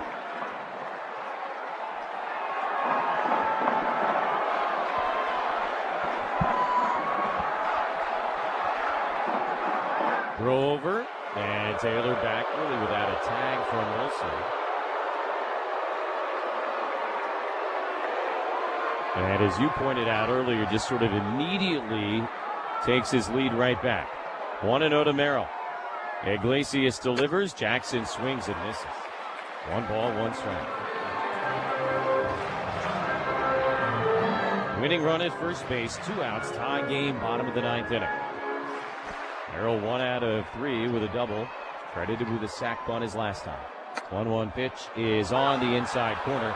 And a called strike, 1-2. Good pitch right on the inside corner. This one came back to catch the inside corner. Count moves to 1-2. Iglesias ready. The pitch. Jackson swings, sends it in the air very high to right field. White started back. Now he's in a couple of steps. He is there to make the catch. And we will play bonus baseball on this Tuesday night in downtown San Diego. After 9 innings at Petco Park, Padres.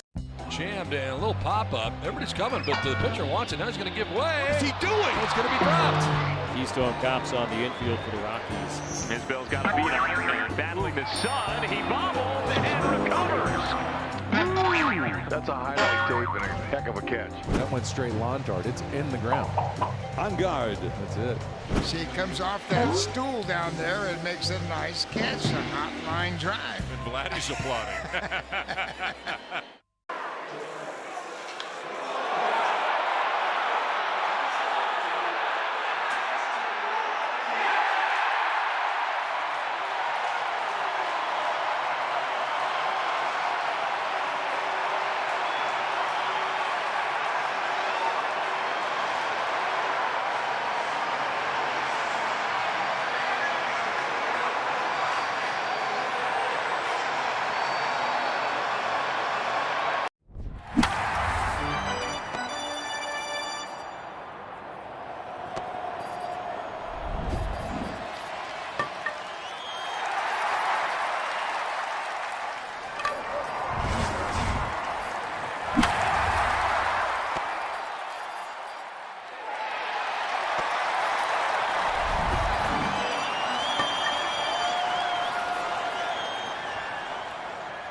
Top of the 10th inning, Padres and Braves are tied at 6, and Mason Miller, after throwing only 11 pitches in a 1-2-3 ninth inning, will go back out for the 10th. Drake Baldwin would be the automatic runner, but they're going to use a pinch runner, Ha-Sung Kim. Austin Riley, the batter. Miller's first pitch on the way. Riley swings, sends it in the air to right field, straight away deep. Fernando kind of twisting and turning onto the warning track. He'll make the catch. Kim is tagging, and he will advance second to third with great ease. Productive out number 1 here in the top of the 10th inning. So Riley does the job. Got a fastball he can handle. Drove it to deep right. Kim able to move up 90. Now Rowdy Tellez coming to the plate. Padres will bring the infield in.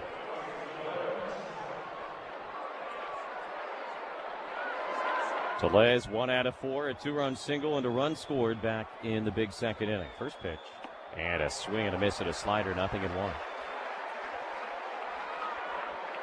Tellez kind of unmoored himself, swinging at that pitch from Mason Miller. He is facing Miller for the first time in his career. All 4 infielders are in with the speedy Kim at third base. 0-1 pitch, swing and a miss again. Same slider, same result, 0-2.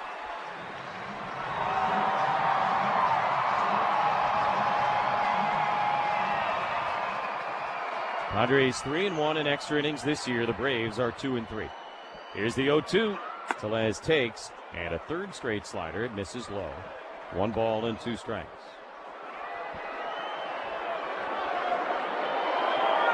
We have seen Mason come out and get 4 outs 5 different times this year. We have not seen him get more than that. But that's obviously what the Padres are asking him to do here tonight. And again, the fact that he only threw 11 pitches in the 9th inning is kind of what sets up the opportunity, plus the fact that he hasn't pitched a ton as of late. 1-2 to Tellez. Miller will deliver, and Rowdy sends it in the air, foul out of play left side.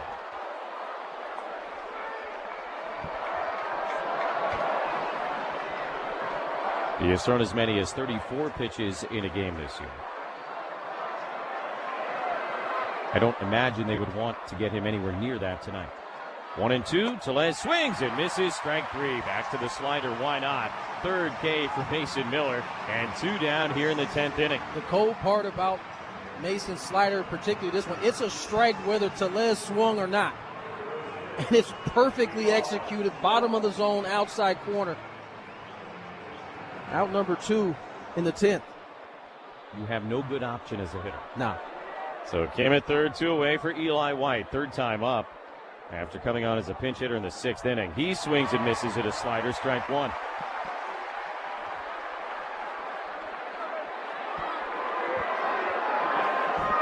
White, like Tellez before him, has never faced Mason Miller. 6-6 in the top of the 10th inning. 0-1 to White. And a check swing at a slider. They appeal. Ooh, didn't go. Pitch a little bit low and outside.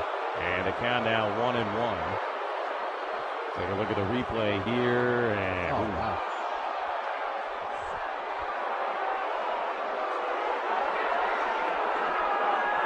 Ball and a strike. Miller set, kicks and delivers. White takes low and away. 2 balls and a strike. Meanwhile, I don't think anybody throwing in the Atlanta bullpen either, so they are going to send Iglesias out for the 10th, as the Padres have sent Miller out for the 10th. 2-1 to White. Kim at third, 2 outs. Tie game. Here's the pitch. Ground ball foul at third base. And now 2-2 to the Atlanta right fielder. Trying to strand the automatic runner at third. If they do, the Padres will come to bat in the bottom of the inning with a winning run at second base, nobody out. The Padre automatic runner will be Jackson Merrill. 2-2 to White. Mason delivers and a hard hit grounder right to Bogarts at short. Xander's got it. Throw to first is in time, and the inning is over. Mason Miller gets 6 outs here tonight and will go to the bottom of the 10th, tied at 6 on the Padres Radio Network. Hey, it's Gravy. Think about this. Your skin is the largest organ in your body, and protecting it is protecting your health. Sun exposure isn't always avoidable. All right, I got a couple packs of 1986 Topps baseball cards. Let's open them up and see who's in here. I love the bubble gum. Oh, my. Tom Seaver, but with a White Sox uniform on. The franchise for the Mets. I played with him in 1983, my rookie season. I was just in awe with these guys when I saw them in spring training and got a chance to play with them. Baseball cards are memories. The MLB app. Yeah, it's got game. This game. These games. All the games. Pre-game, post-game, and everything in between. This is baseball your way. With real-time stats, scores, breaking news, and custom content that hits every time. Because you choose the teams and pick the players you want to follow. So when they catch it on the field, you catch it on the app. Puedes ser el dueño de grandes momentos del béisbol. MLB Auction te permite participar en la subasta de bates, bolas y jerseys autografiados, con artículos de tus equipos de grandes ligas favoritos, leyendas y jugadores. Visita auctions.mlb.com.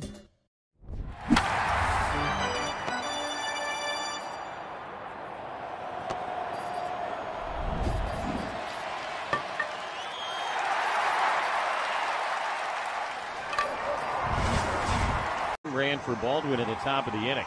Manny Machado, Ty France, and Xander Bogaerts will hit.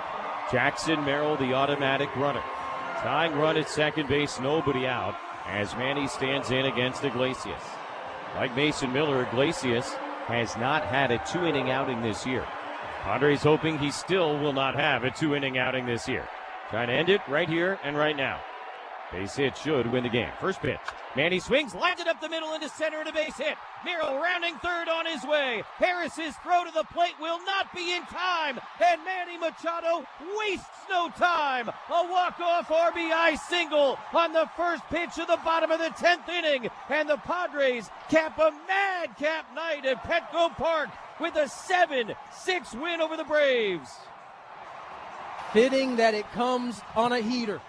First pitch, Manny was ready, right back up the box. Padres win a series, have a chance for a sweep tomorrow. They will take out their brooms at 5:40 tomorrow night and try and sweep the Atlanta Braves. An absolutely wacky one here at Petco Park. And how about the big boys?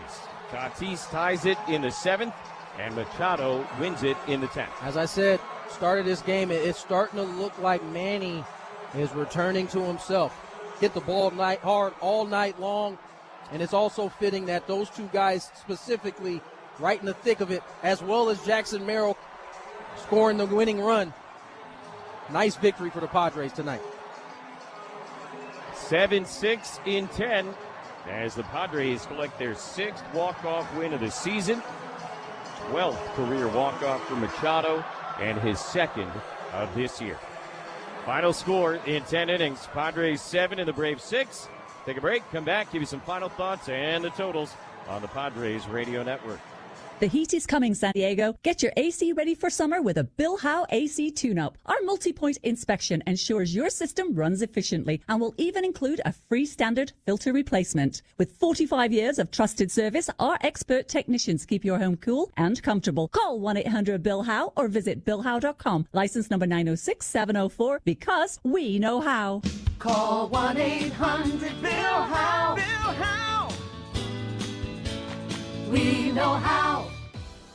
KMG Psychiatry, the official mental health partner of the San Diego Padres Radio Network. Transcranial magnetic stimulation, TMS, is a new FDA-cleared, non-medicinal system that stimulates neurons tied to mood and depression without sedation. Will help you see if TMS is the right starting point with or without antidepressant medication. For many, the fog lifts, dreams become vivid again, and emotional clarity returns as the brain begins to reconnect. Visit kmgpsychiatry.com to learn more. Your home protects you from the San Diego sun, but what's protecting your home? Constant heat and UV rays take a toll on shingles and energy efficiency. At Genesis Home Improvements, we're proud to be the 2025 Torch Awards for Ethics finalist, recognized by the Better Business Bureau. We provide the integrity and quality your family deserves. Get a real assessment of your roof, paint, or windows at GenesisHomeImprovements.com. Save 15% today. Genesis Home Improvements, a new beginning for your home.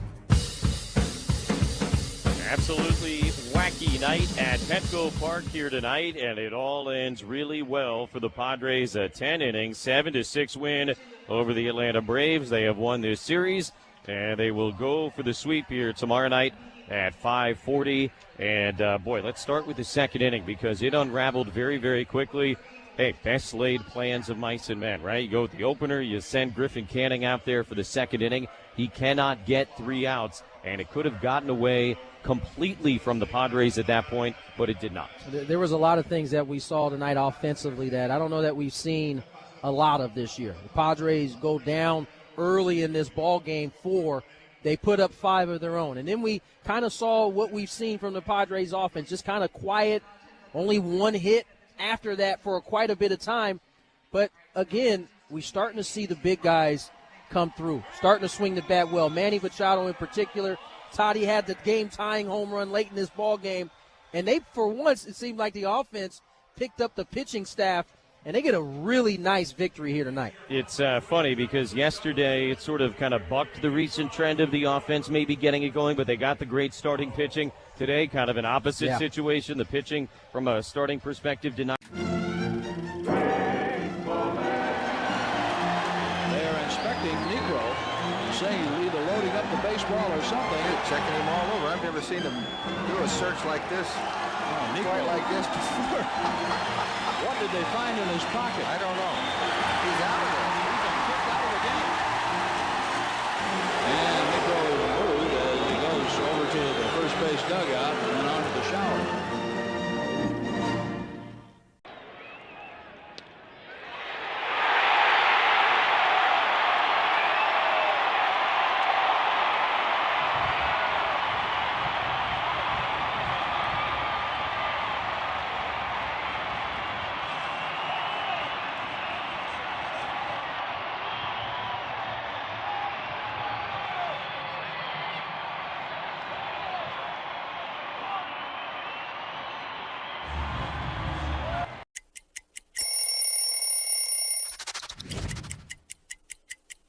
Well, when we moved downtown San Diego from Qualcomm to Petco Ballpark, new uniforms were on the way, and this is the Padre home white. This jersey is from 2007, which was a career year for myself, winning a Cy Young.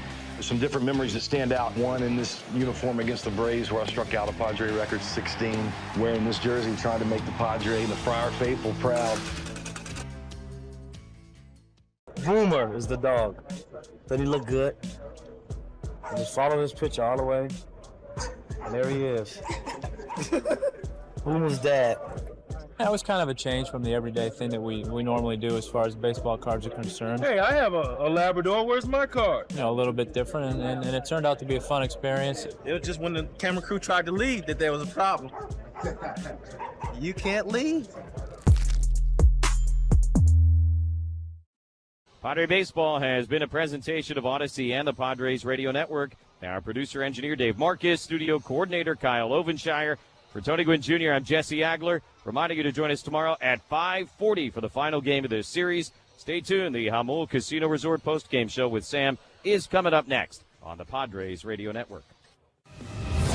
Thank you for listening to Padres Baseball on the Padres Radio Network. Our broadcast has been brought to you by Bill Howe Plumbing, Heating and Air, Restoration and Flood, Eco Water SoCal, Palomar Health, San Diego Jeep Dealers, The Window Depot, Valley View Casino and Hotel, Pine Solomon Personal Injury Lawyers, Baja Rick's Cantina, Miramar Kitchen and Bath, Fraser Farms Market, Ambutra, ASAP Drain Guys and Plumbing, Lineage Watch Company, San Diego Ram Truck Dealers, Genesis Home Improvements, Bada Fulkerson Law Group, Kaiser Permanente, Sin Lee Food, Jensen Meat, Timber Tech, Smile Spirits, North County Transit District, Valvoline Instant Oil Change, Sid's Carpet Barn, Hamul Casino Resort, San Diego Criminal